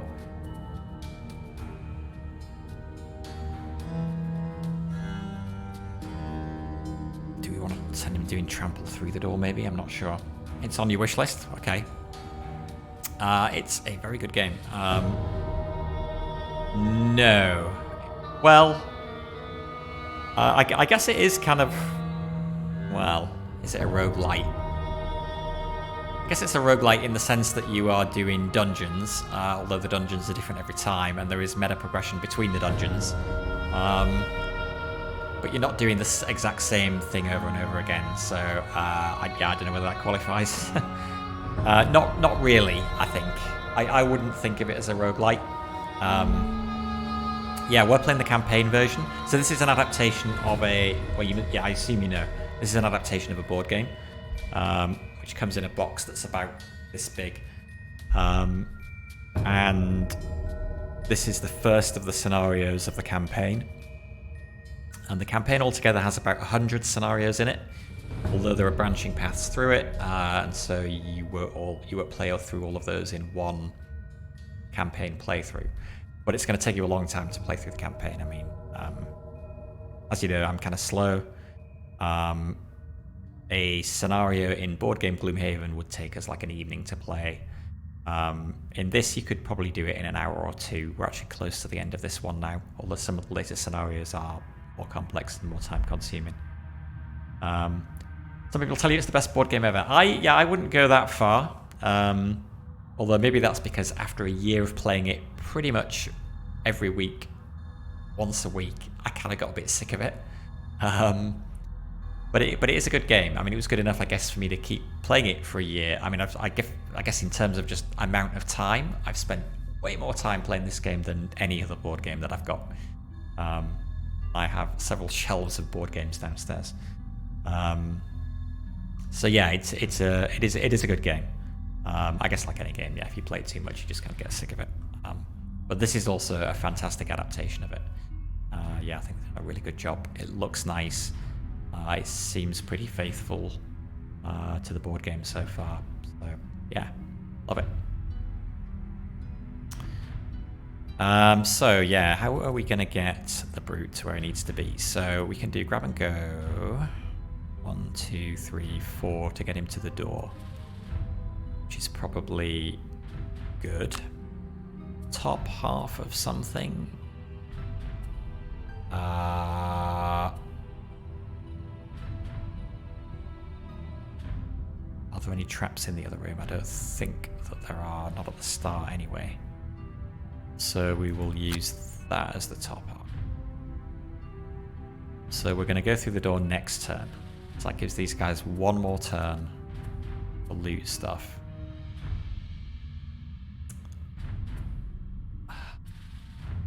If she ends up here, next go she can do move 4 and jump 1, 2, 3, 4. She can get fairly well into that room, and then she can fire orbs people. I've got to be careful though that I don't pooch myself. So what if she did those two now? They both go into her discard pile. I have 2 cards in discard. Next go we do these. This goes into burn, this goes into discard, so we've got 3 in discard. None in hand, so she can short rest to get those 3 back into her hand. Okay, that's fine.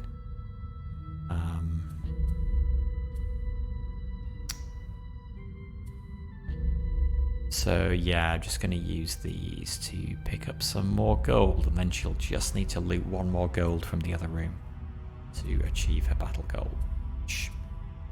Should be doable. In the meantime, what is he gonna do?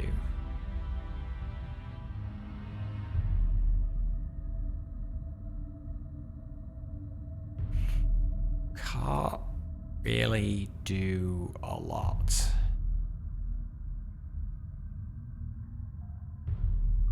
Could short rest now.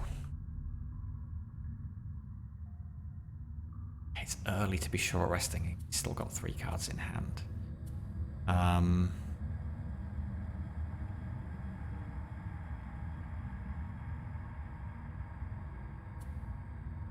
He could short rest to bring back his heals, and then he could do another heal on the brute and another heal on himself, so everybody's going into the last room full. He's got a lot of cards. He's not in any danger of exhausting, which is quite nice not to have to worry about. So, yes. That's a burn heal, so I don't want to... And it's a heal 5, and it's not worth burning a card to heal 5 when nobody needs to be healed for 5 yet. So, yeah, short rest. No, that's one of the healing cards I kind of want. I'm planning to heal myself, so I'm going to redraw. Okay, that's fine. I'd rather burn that. Okay, so we'll do the same this time as last time, I think. So heal 3, range 3 is the top. So we're looking for heal on the bottom. It's there. Okay. Do I know if the digital version has a monster cap? Like only 10 living burns can spawn? That's a good question. Don't know. I've not got to a situation where I would test that. There are actually very few scenarios, even in the board game version, where we kind of hit up against that. There was one, I think, where we did. I think it was a lot of cultists that were summoning living burns. That was a right nightmare. I don't know.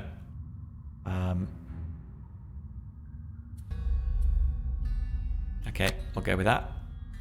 So it doesn't matter who gets the heal 2, who gets the heal 3. So 2 there. 3, range 3.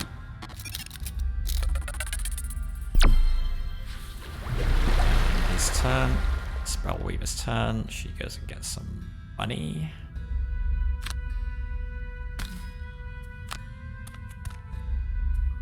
Skip movement. Skip attack. And turn. And more gold to loot. And he doesn't move. Or... movement. And skip the attack. Kill the use or lose, yeah. Yeah, there was one scenario as soon as that had an unpleasant amount of oozes, I remember. Okay. We are going in. Move 4 with jump and fire orbs is a good combination. I guess we go as late as possible.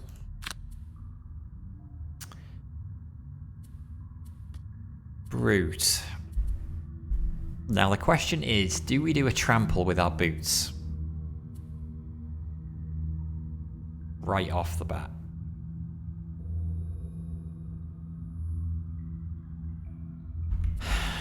There are some... let's see, I think there are some enemies kind of... nah, I think the enemies are too far away.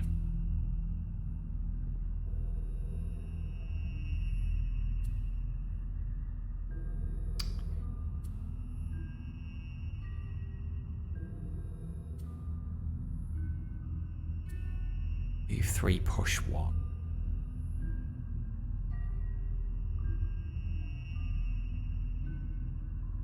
There's a danger of him getting absolutely stomped. He might have to run back out. I don't know how many... like last night I was playing with 2 characters and there were 2 archers and 2 skeletons. So, and none of them were elite. So this is going to be worse. You can't. You have to choose. You have to use. Say you're using the boots before you start your movement action. Unfortunately.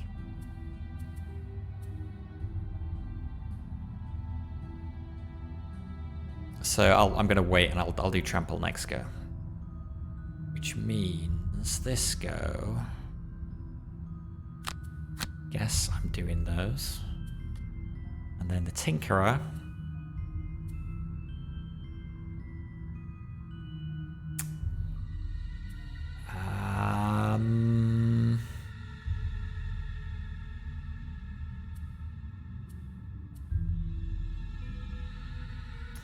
Okay, having a move 4 is probably going to be good. He'll go slow as well. Although, to get around this trap, 1, 2, 3, 4, he's only going to be able to get to the doorway. I think we're going to save things like that for next go when we know where everybody is.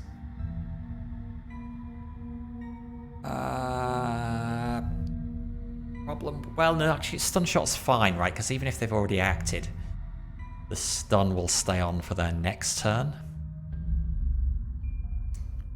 Can he hit somebody from the door with range 3? I think he can.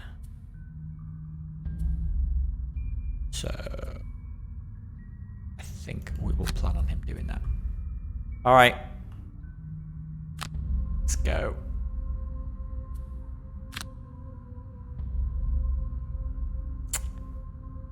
Go. Kicking through the door, you find yourself face to face with the reason these bandits chose this particular hole to nest in. Animate bones.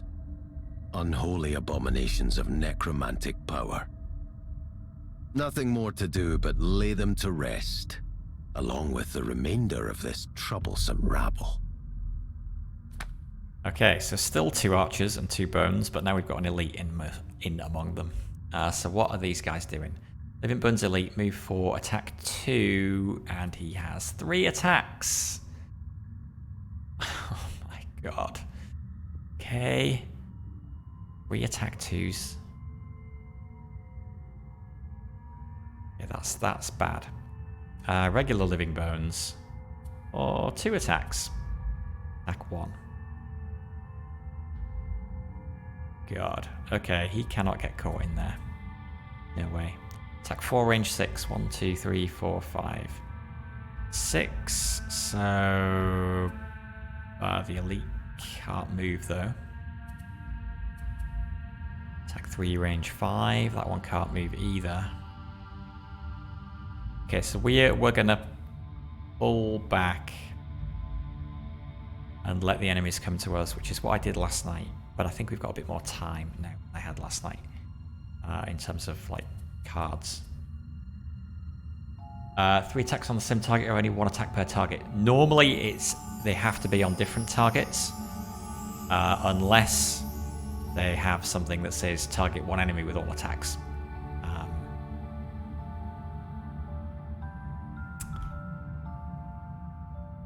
So yeah, so even running there and doing a push is not gonna help.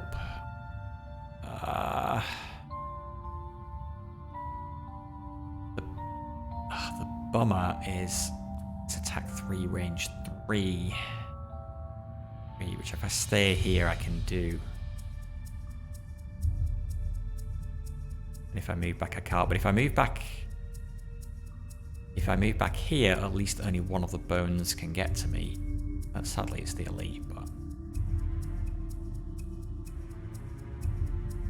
or if I move back here, it's a shame he's lost his hook shot. I think the bones will go through traps if there is no clear path to their target. They may just move through there anyway. Oh no, but if they've got a mate there, they can move through the mate, so that doesn't help actually. But it does mean if I stand here, that then either they're queuing up in the door, or they've got to run through the trap. But it also means these archers are probably going to have range on us. It's not great. But if he runs in, he's dead. So you killed 3 living burns with Wall of Doom. They all attacked you 2+3 to, oh, say 18 damage. Yeah, we do still have a retaliate card actually. We probably want to use that next go. 3, 4, 6. Yeah, so he's got to move back.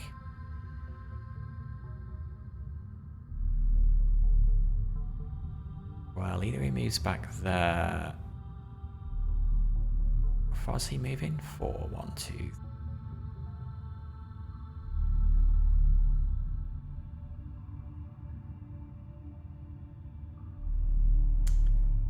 Yep, run away. Pass out on our attack.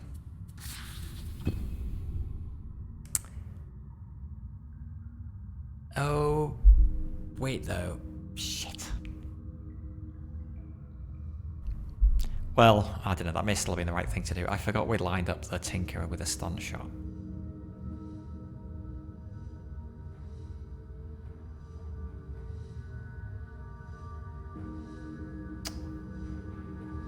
I think that was still the right thing to do.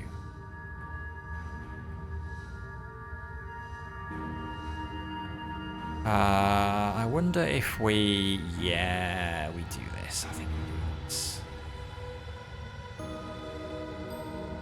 If he moves here with this, it's time to start burning cards. He's out of range of the archers, right? 1, 2, 3, 4, 5, 6, yeah. And range 5, and they're not moving. Okay, so we'll do that, and then we'll drop a trap here, and then someone's going to move into that trap and take 6 damage. Confirm. Skip movement. Yeah, trap.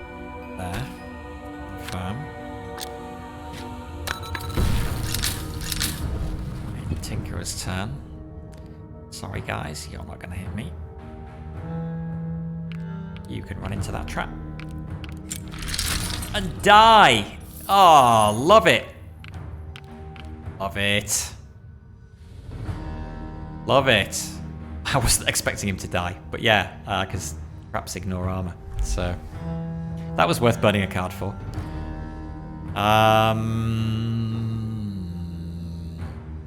Sadly, this is not worth doing this for.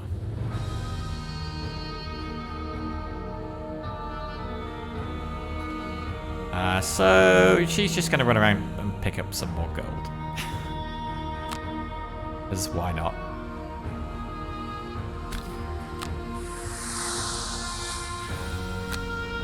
Let's give her attack. Oh, I need to remember she's got this though. She wouldn't have been able to get past the guy in the door, but we can run her in there and then use her cloak at the end to, so she's not going to get smacked. But that has completed a battle goal, which is great. So now what we've got to do is win the scenario. Short rest. Yep. Frost armor. Yep, it's not reviving ether, so it has to go, basically. So do we want to do reviving ether now? We could wait and do freezing never and frost orbs.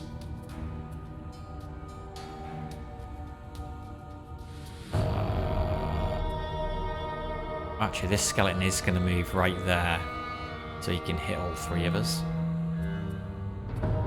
It's fine. We'll let her get the benefit of that.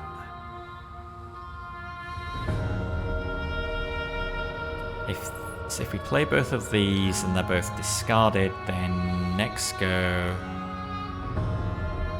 we do a short rest. One of them gets burned, the other one comes back, and then we can use that with reviving ether to get all of our burned cards back. Or we can just do reviving ether now.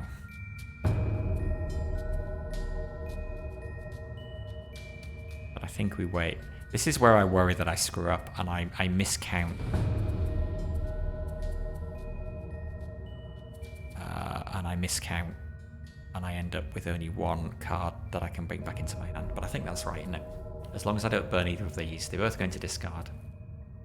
Next go short rest, one of those discard cards go to burn, the other one comes back in my hand. Turn after, and then that turn I do that with Raven Ether. So yeah. But do I want to go fast or do I want to go slow?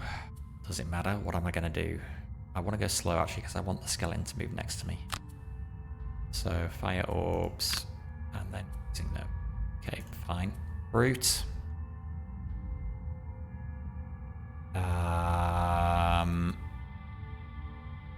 Is gonna do a short rest.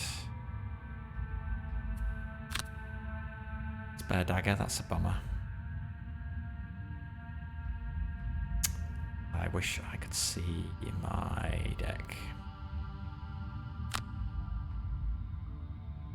Should be a way to see what my other options are for burning. I mean, I think we're all good. I'm sure we'll burn Spare Dagger.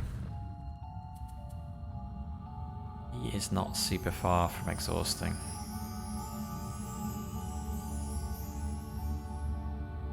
I guess we could do bottom of Overwhelming Assault and push the skeleton into the trap. But the skeleton's probably going to go here.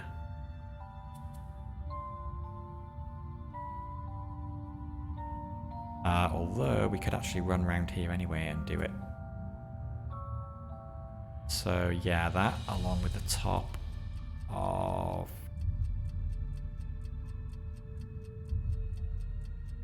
Rample. I'm not going to get close enough to the archers to use it next go, I don't think. Do that. And then Tinkerer. Tinkerer needs to get to this chest for his battle goal.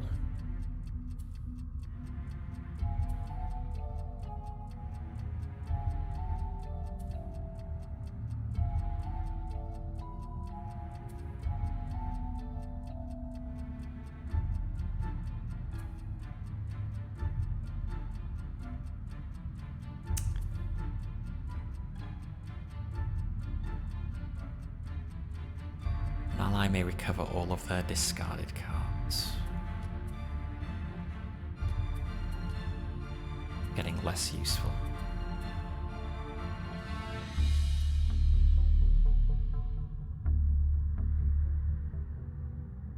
Shield itself, but that's probably not useful.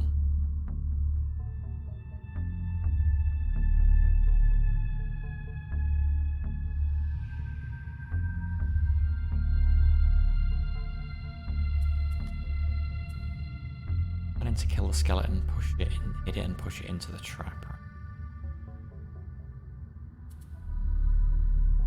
Bottom. So the brute should be able to do both of those things on his own. So we could move the Tinkerer here, actually.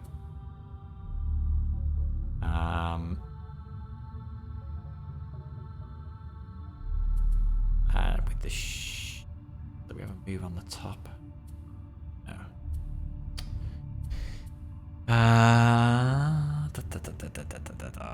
Okay, we can't move and do that then.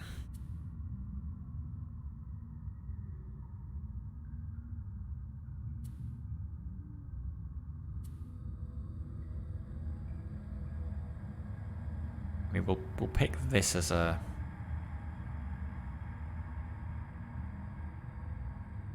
You might want to use that next. We might want to burn that next go to do the move 6. Get ourselves over here.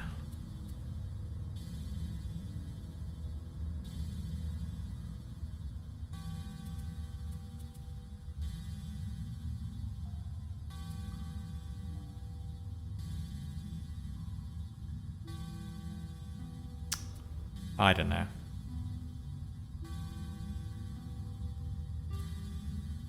Suppose he may get hit by the archers if they can move as well, so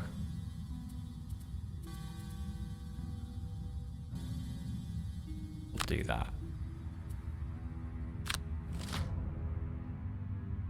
can move.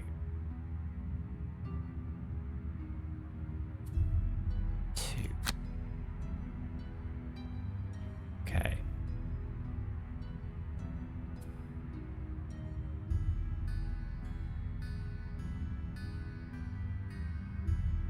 Alright, shield self. Oh, and I guess, yeah, if we move these guys into there, they will be shielded as well. So...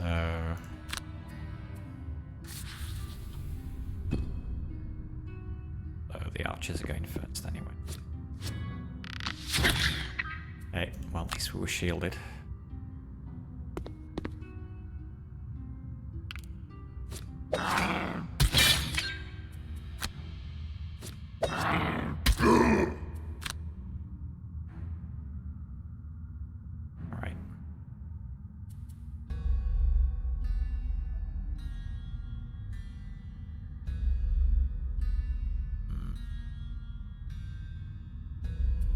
Can we get her? We can't get her through.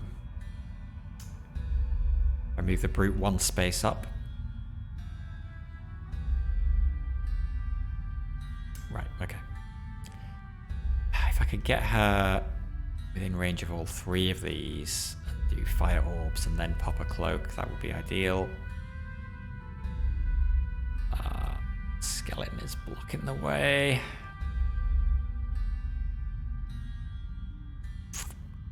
So we'll just use this as a move 2, and move there, and do that. Right, let's get movement. Attack. Attack. -2. Well, at least it got it over the deck, I suppose.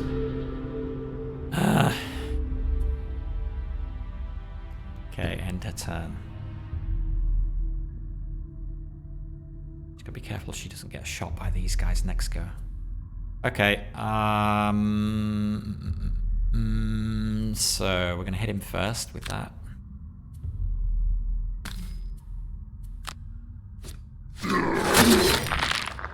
Damage. And move 3, push 2. Skip movement.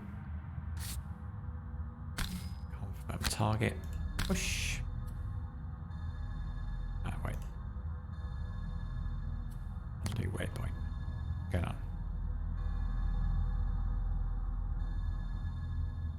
Wait. What? Oh no! I immobilized him. So I can't push him. Oh no. Oh, I didn't even need to do the stupid immobilize attack anyway. I could have just done a basic attack. Oh.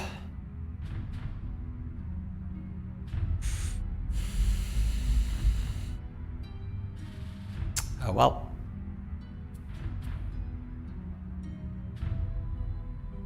Oh, that is so frustrating. Skip push. Okay. Short rest. Yes. No, because he's immobilized, because the Spellweaver immobilized him with the top of Freezing Nova. I wasn't thinking. Because she could have done an attack too by just using this as a standard attack card. Yeah, I was so dumb.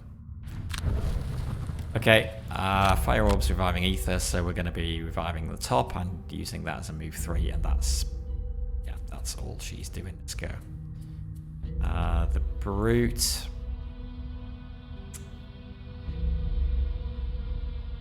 Trample is here. 1, 2, 3, 4, 5, 6. Okay, they wouldn't be in range to get them all with Trample anyway. He's only got 2 cards, I guess, so I guess I'm picking those. Tinkerer. He's only got 2 cards as well.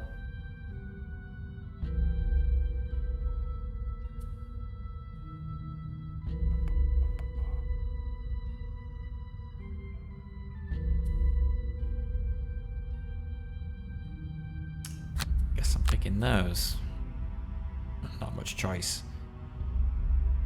Don't think it's worth resting to get all the cards back at this stage. Although, I don't like his health. Could heal him. Let's see what the enemies are doing.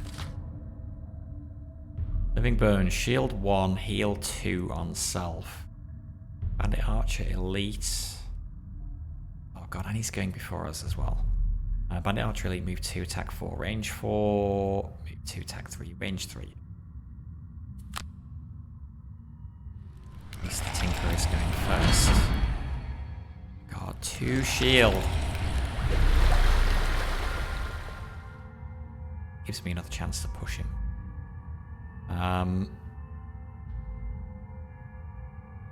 Yeah, right now the Tinker is going to get a shot.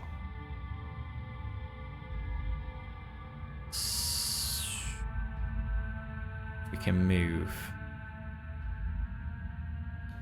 Or we could do attack button.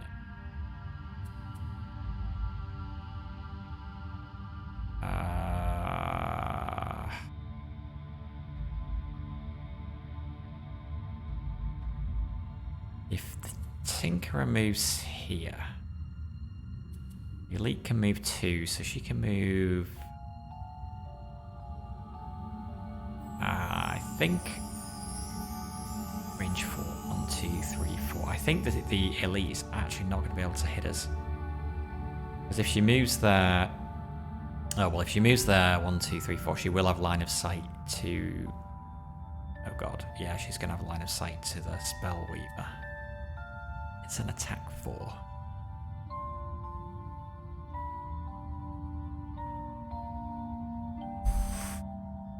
That could be bad because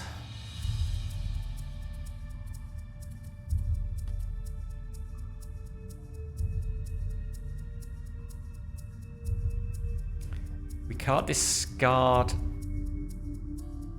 a card from hand to avoid the damage because we have no cards in our hand. And we can't discard 2 cards from discard to avoid the damage because we don't have 2 cards in our discard, so we'd have to take the damage. So she could very easily be killed.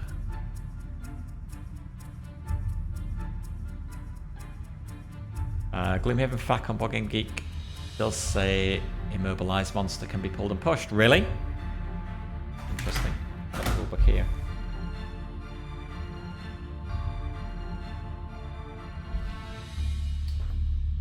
Interesting. I wonder if that's a bug.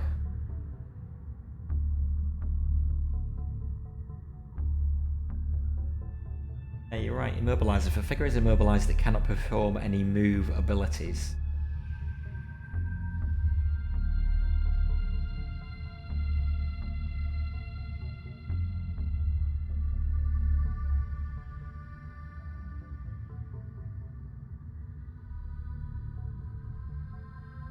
Well, it's not an ability, it's an attack effect. Huh. I don't know, maybe that was maybe it was a UI thing and I was not clicking on the right thing?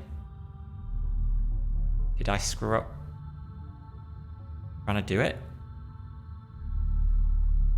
What happens if a figure is immobilized or stunned and they are pushed? Pull can be applied to... Oh, okay, it's from the rulebook. Right, okay. Well, so either there's a bug, or they deliberately implemented the rule differently, which would seem unlikely, or I was clicking on the wrong thing. Did I ever actually successfully target the skeleton? I can watch the video again afterwards, I guess. I mean, I thought I'd undone and tried to redo the push, but...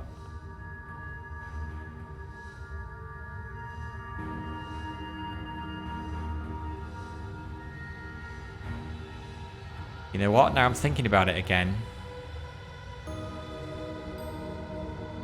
I didn't have to choose the target of the push, right? Because the target of the push was... Oh yeah, I did, because it was a move and push action. But yeah, I would have had to choose. Yeah, I don't know. Don't know. Okay, so yeah, so she may be in grave danger of dying.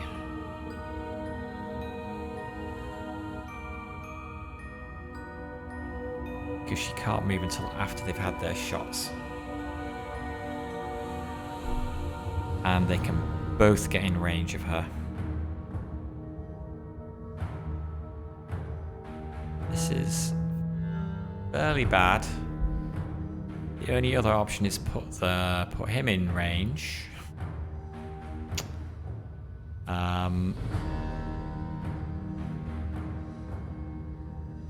Which we could do. Could heal him. Actually, currently, if he doesn't move, he'll be chosen as the target because he's got a lower initiative. Might have fucked up with push too, and only selected the one movement and not the full push. Maybe that was it. Yeah, I don't know. Keep an eye out for that if it happens again.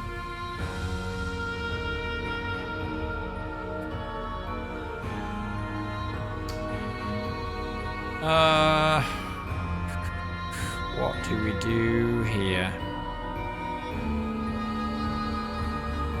I guess if he's going to be shot... Hang on, there was the skeleton. Yeah, the skeleton's gone. If he's going to be pushed... Oh no, I can't even move to the doorway. Because that would tip me through the trap. I can't get through the skeleton.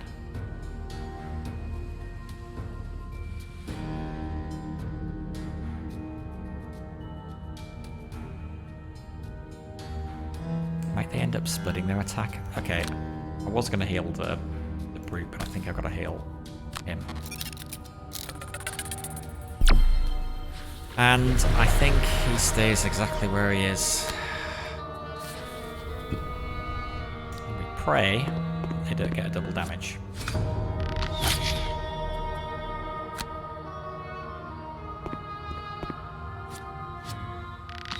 Oh, bugger. Okay, we're burning 2 discarded cards then. At least he's got plenty of cards to burn. What is the least useful thing?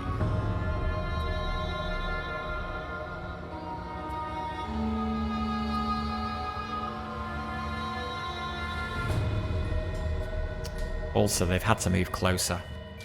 So they have lined themselves up for a trample next go. Oh, God, I don't know.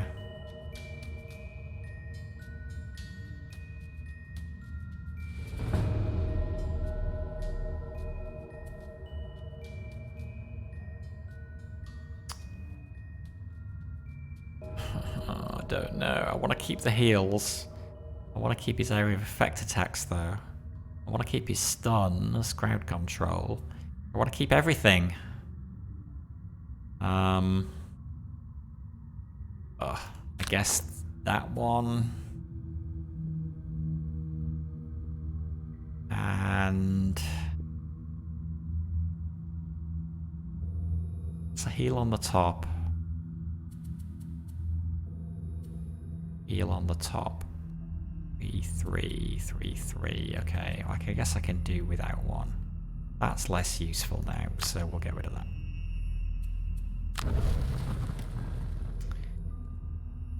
Okay, we need to end this.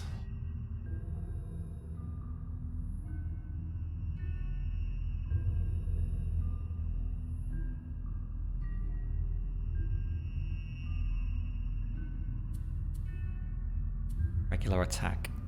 Oh god, he's got 2 shield. But all I've got to do is do 1 damage to him.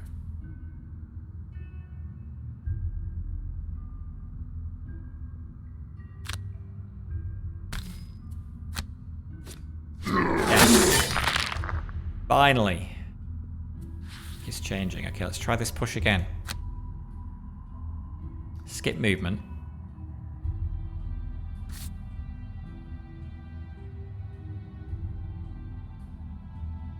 push him. Confirm targets.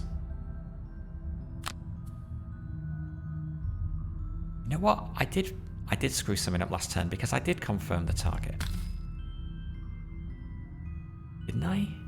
But I don't know. I feel like I did exactly the same thing. But yeah, that was push 1 anyway. Okay. Alright, good. Skeleton gone anyway. Spellweaver. 2, 3. Okay. Well. Oh no, I've got to use Reviving Ether. I've got to get my cards back. I can't use Fire Orbs just yet. I mean, I could, and then she would exhaust, but that seems a little bit silly. So... that. And then I move 3. I don't know, where does she want to go?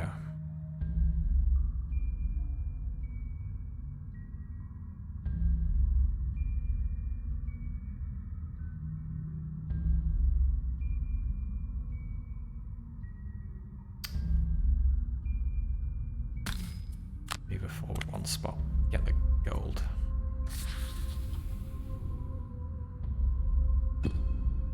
Wait, does he still have his healing potion as well? Completely forgot about that. Alright. Okay. Can we kill everybody in this turn and get him to the treasure chest? What does he need to do? 3 or fewer total cards in hand and discard at the end of the scenario. Okay, well, we're short resting. Overwhelming assault. Okay, sure.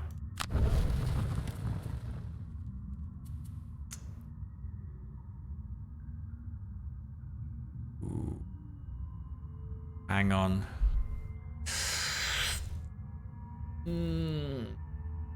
I wonder if this counts if... Wait, what happens if somebody exhausts? Can they still... But we win the scenario. Can they still complete their battle goal? I think they can, right? So if they'd exhausted because they had no cards in hand, would they get Zealot? Because the problem with Trample is it burns. I burn this, discard the other card, and then I'm basically exhausted.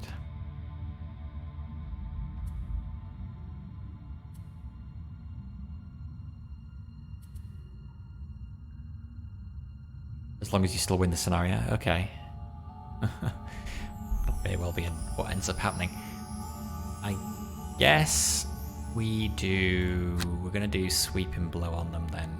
Which is honestly is pretty much as good as Trample in this case anyway. Because there's only 2 of them. And it still does 2 damage. So we don't get the XP, but whatever. And then we need a movement to get into position. 1, 2, we need to move 3, but we've got to move 4, so that's fine. We'll do that. Problem is going to be that we're not moving very quickly. 98% sure. Okay. Alright, it is time for... Oh, it could be time for Impelling Eruption, actually.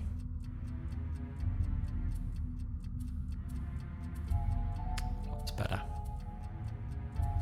Wait, did we lose? Oh, Fire Orbs is discarded.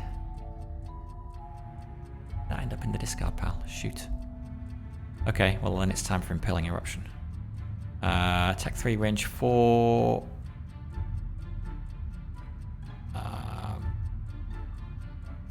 1, 2, 3, 4. We want to go quite quickly. Can we do we have some kind of attack on the bottom? No, but we can protect ourselves from damage by burning a card. Or we could do Flame Strike. We'd hit that near one, which might be enough to kill it. Means we're kinda going slowish.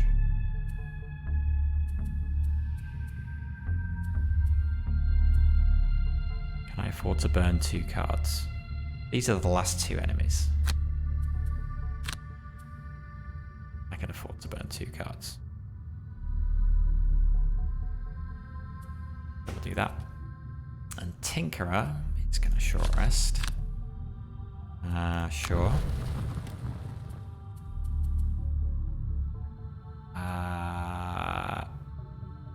Where was she planning on ending up? Nowhere. She's staying where she is. He's moving in there, so Tinkerer could move in the doorway. And could then do a flamethrower. That sounds good. Let's do that. We just need to move 2 on the bottom. Oh, but hang on though. But Battle Girl, he needs to get there.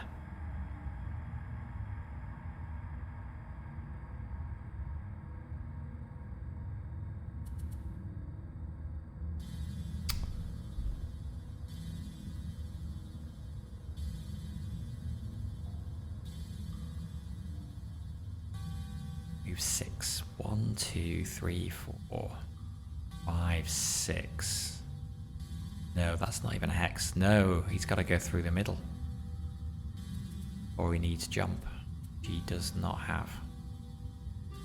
So he can't do that anyway. I guess if he ends up here, 1, 2, 3, 4, 5, 6, he can get there next go as long as we don't kill these guys this go. This will be the time when I will pull my double damage attack modifier. Okay, so flamethrower and something to move to. Wait though, but if he goes fast and ends up in the doorway, he's only got 3 hit points.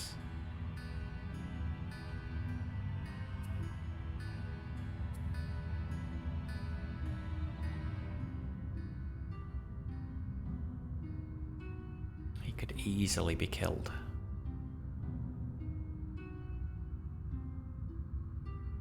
And if he goes slow, it may move out of range.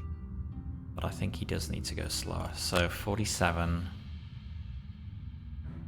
and a move 4. And then next go we'll use that for the move 6 to get to the chest, hopefully. Alright, done. Attack 4, range 6, attack 3. 5. We go in last. Ugh. And if the Tinkerer is there and the Brute is there, they are going to target Tinkerer.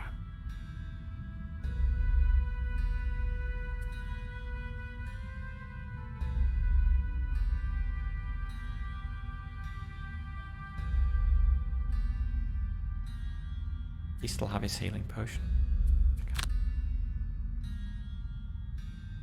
I don't know.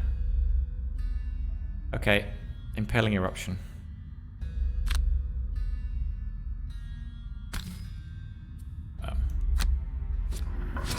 Yes, +2. Okay, nice. Although we didn't want to kill both of them this go. Attack 4, range 6, attack 3. So we really want to kill the elite and leave the other one alive.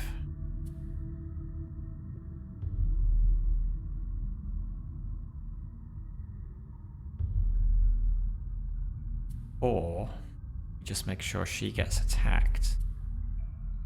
God, we need to run people in. So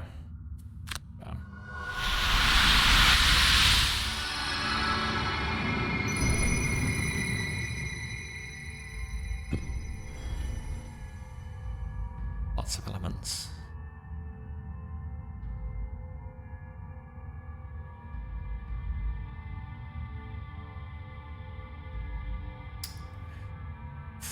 What's the range of that? 3. The Tinkerer could use this to move 1, 3, 4, 5, 6. Then he can't get to the chest though.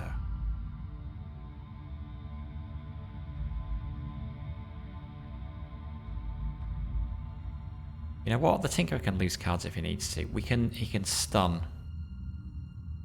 So we'll do move 2. Go there. And then attack 1, range 3 with stun. Oh, killed. Okay, that's fine. That's even better, because then we've got a clear path next go. The Brute now just does not want to kill. So we do a move 4.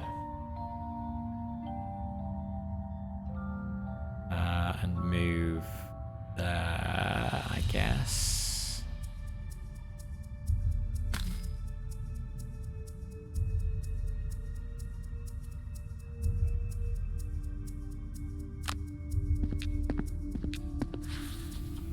And then we're going to pass up his attack.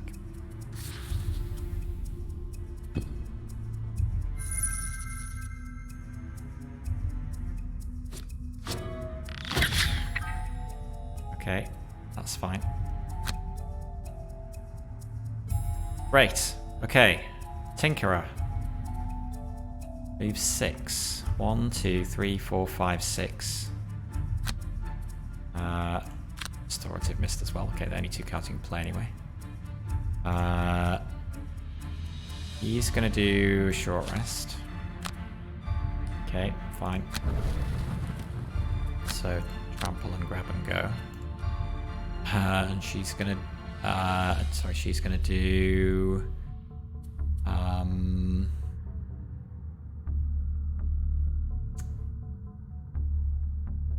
range 3.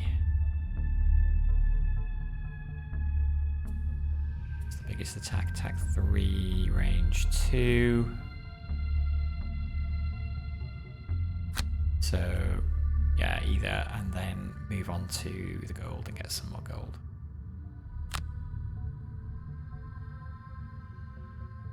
I should as well. 7, 36. Done. Move 1, attack 3, range. Okay. Let's kill him before he does that. Kill her.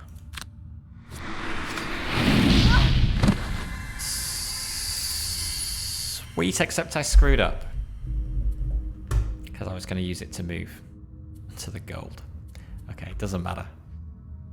Just passing up 2 gold for no good reason there. Okay, skip attack. End turn. Tinkerer's turn. Move 6. The treasure.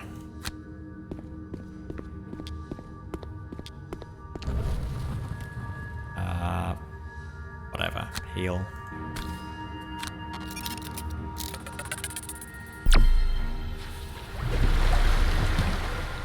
That's treasure chest. Toxic Maw unlocked.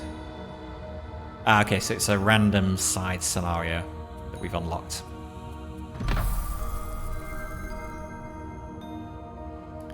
Brute's turn. That is nice that you've got to loot 1. So he will move, I guess, there.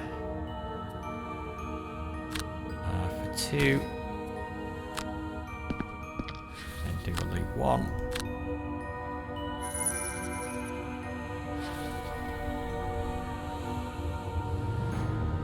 Probably could have done that, actually, move there and then done a loot 1, couldn't we? Is that what you're saying no to? Whatever, it's only money. Only money. Who needs money? Victory! With the last bandit dead, oh wait, yes! you Sorry take a for the moment to XP, catch you're right. your breath and steel yourself against the visions of living remains ripping at your flesh. Yeah, you see, it's been too long since I played the board game. When I was playing the board game, that was what we always did at the end, is just, yeah, use up whatever things you can for XP. Yeah, well, at least we won, which is good. Your target is not among the dead, and you shudder to think what horrors still await you in the catacombs below. Okay. And everybody did their battle goal, which was good. Okay, we set lots of records because this is the first scenario that we beat. Exit the dungeon.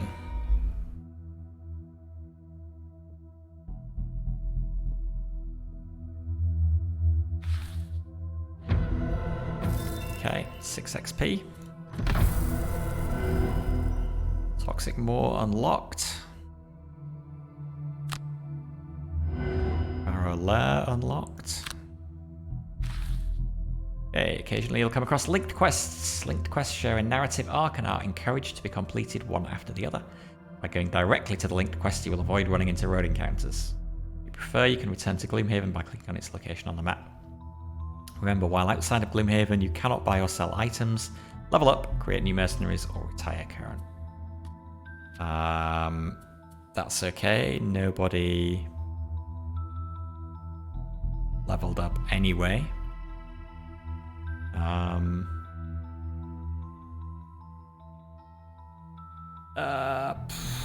I mean, we do have some gold. It would be good to buy the helmet for me that negates the critical hits, which I think is 10 gold. I think I could afford that. AJ's got enough to get something reasonably decent.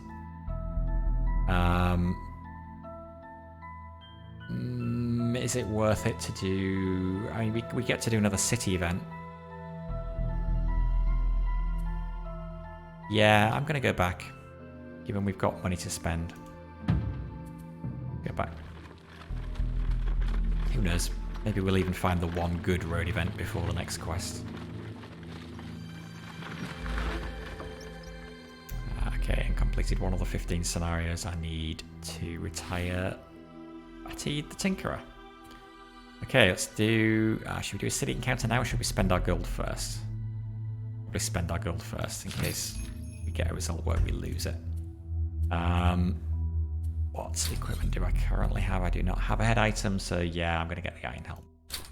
That is a personal favourite of mine, and I'm going to immediately equip it, because the game doesn't do that for some strange reason.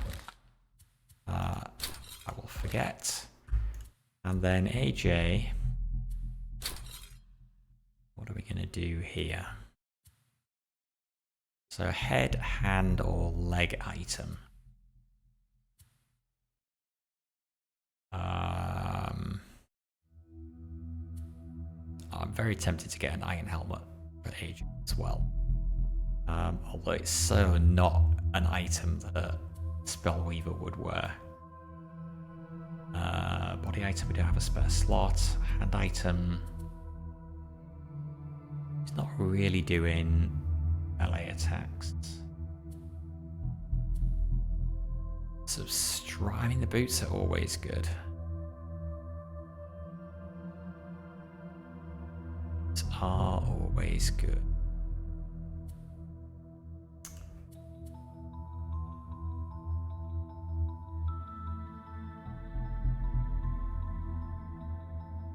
But no, because she's only got 6 hit points, I am actually going to get the Iron Helmet. Even though it's thematically a bit weak. That leaves 10 gold, which I can't afford anything with, so we'll save that up for next time. Okay, city encounter. After resting for the evening, you start out your day noticing a great number of prominent commanding posters around the city. Reading one, you learn that the Sanctuary of the Great Oak is laying down the foundation for a new building on the east side of Gloomhaven. Everyone is encouraged to come and help. This could be an important community event. Go help lay the foundation, or take the opportunity to steal some valuables in the area while people are distracted. We already have a negative rep due to a misunderstanding with a guard, so we should probably try and do something about that. Let's go help. What? Amidst a great deal of revelry, you put all you have into laying the foundation of the sanctuary. Surely much goodwill will be done here, healing the sick and wounded. After all your exhaustive efforts, though, you might end up being their first patients. -1 perk point? Don't tell me that's to everybody. Is that to everybody? We just went to all that effort to get those perk points, and now we've lost them? we did a good thing. Seems harsh.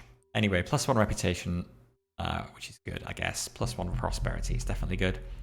Gloomhaven's prosperity has been influenced by your actions. Once enough prosperity is gained, Gloomhaven's wealth will increase. Increasing Gloomhaven's wealth will unlock new items in the merchant shop. Allow you to create new characters of a level equal or lower to the current Gloomhaven wealth. So once we start new characters, when our existing ones retire, it means we don't have to start them at level 1, which is super useful. Okay, that's a bummer about the perk points. Have we really all lost our perk points?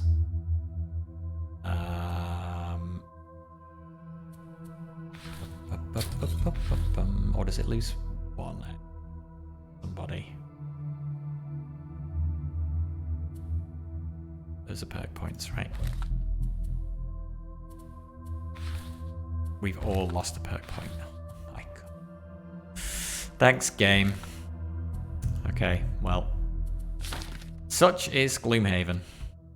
And that is where we're going to leave it for this time. So next time, we will head on out to the Barrow lair and try to retrieve Jexera's documents from the leading bandit. But until then, thank you everybody for watching. Enjoy the rest of your day. And until next time, this is BDA Limey signing out. Bye for now.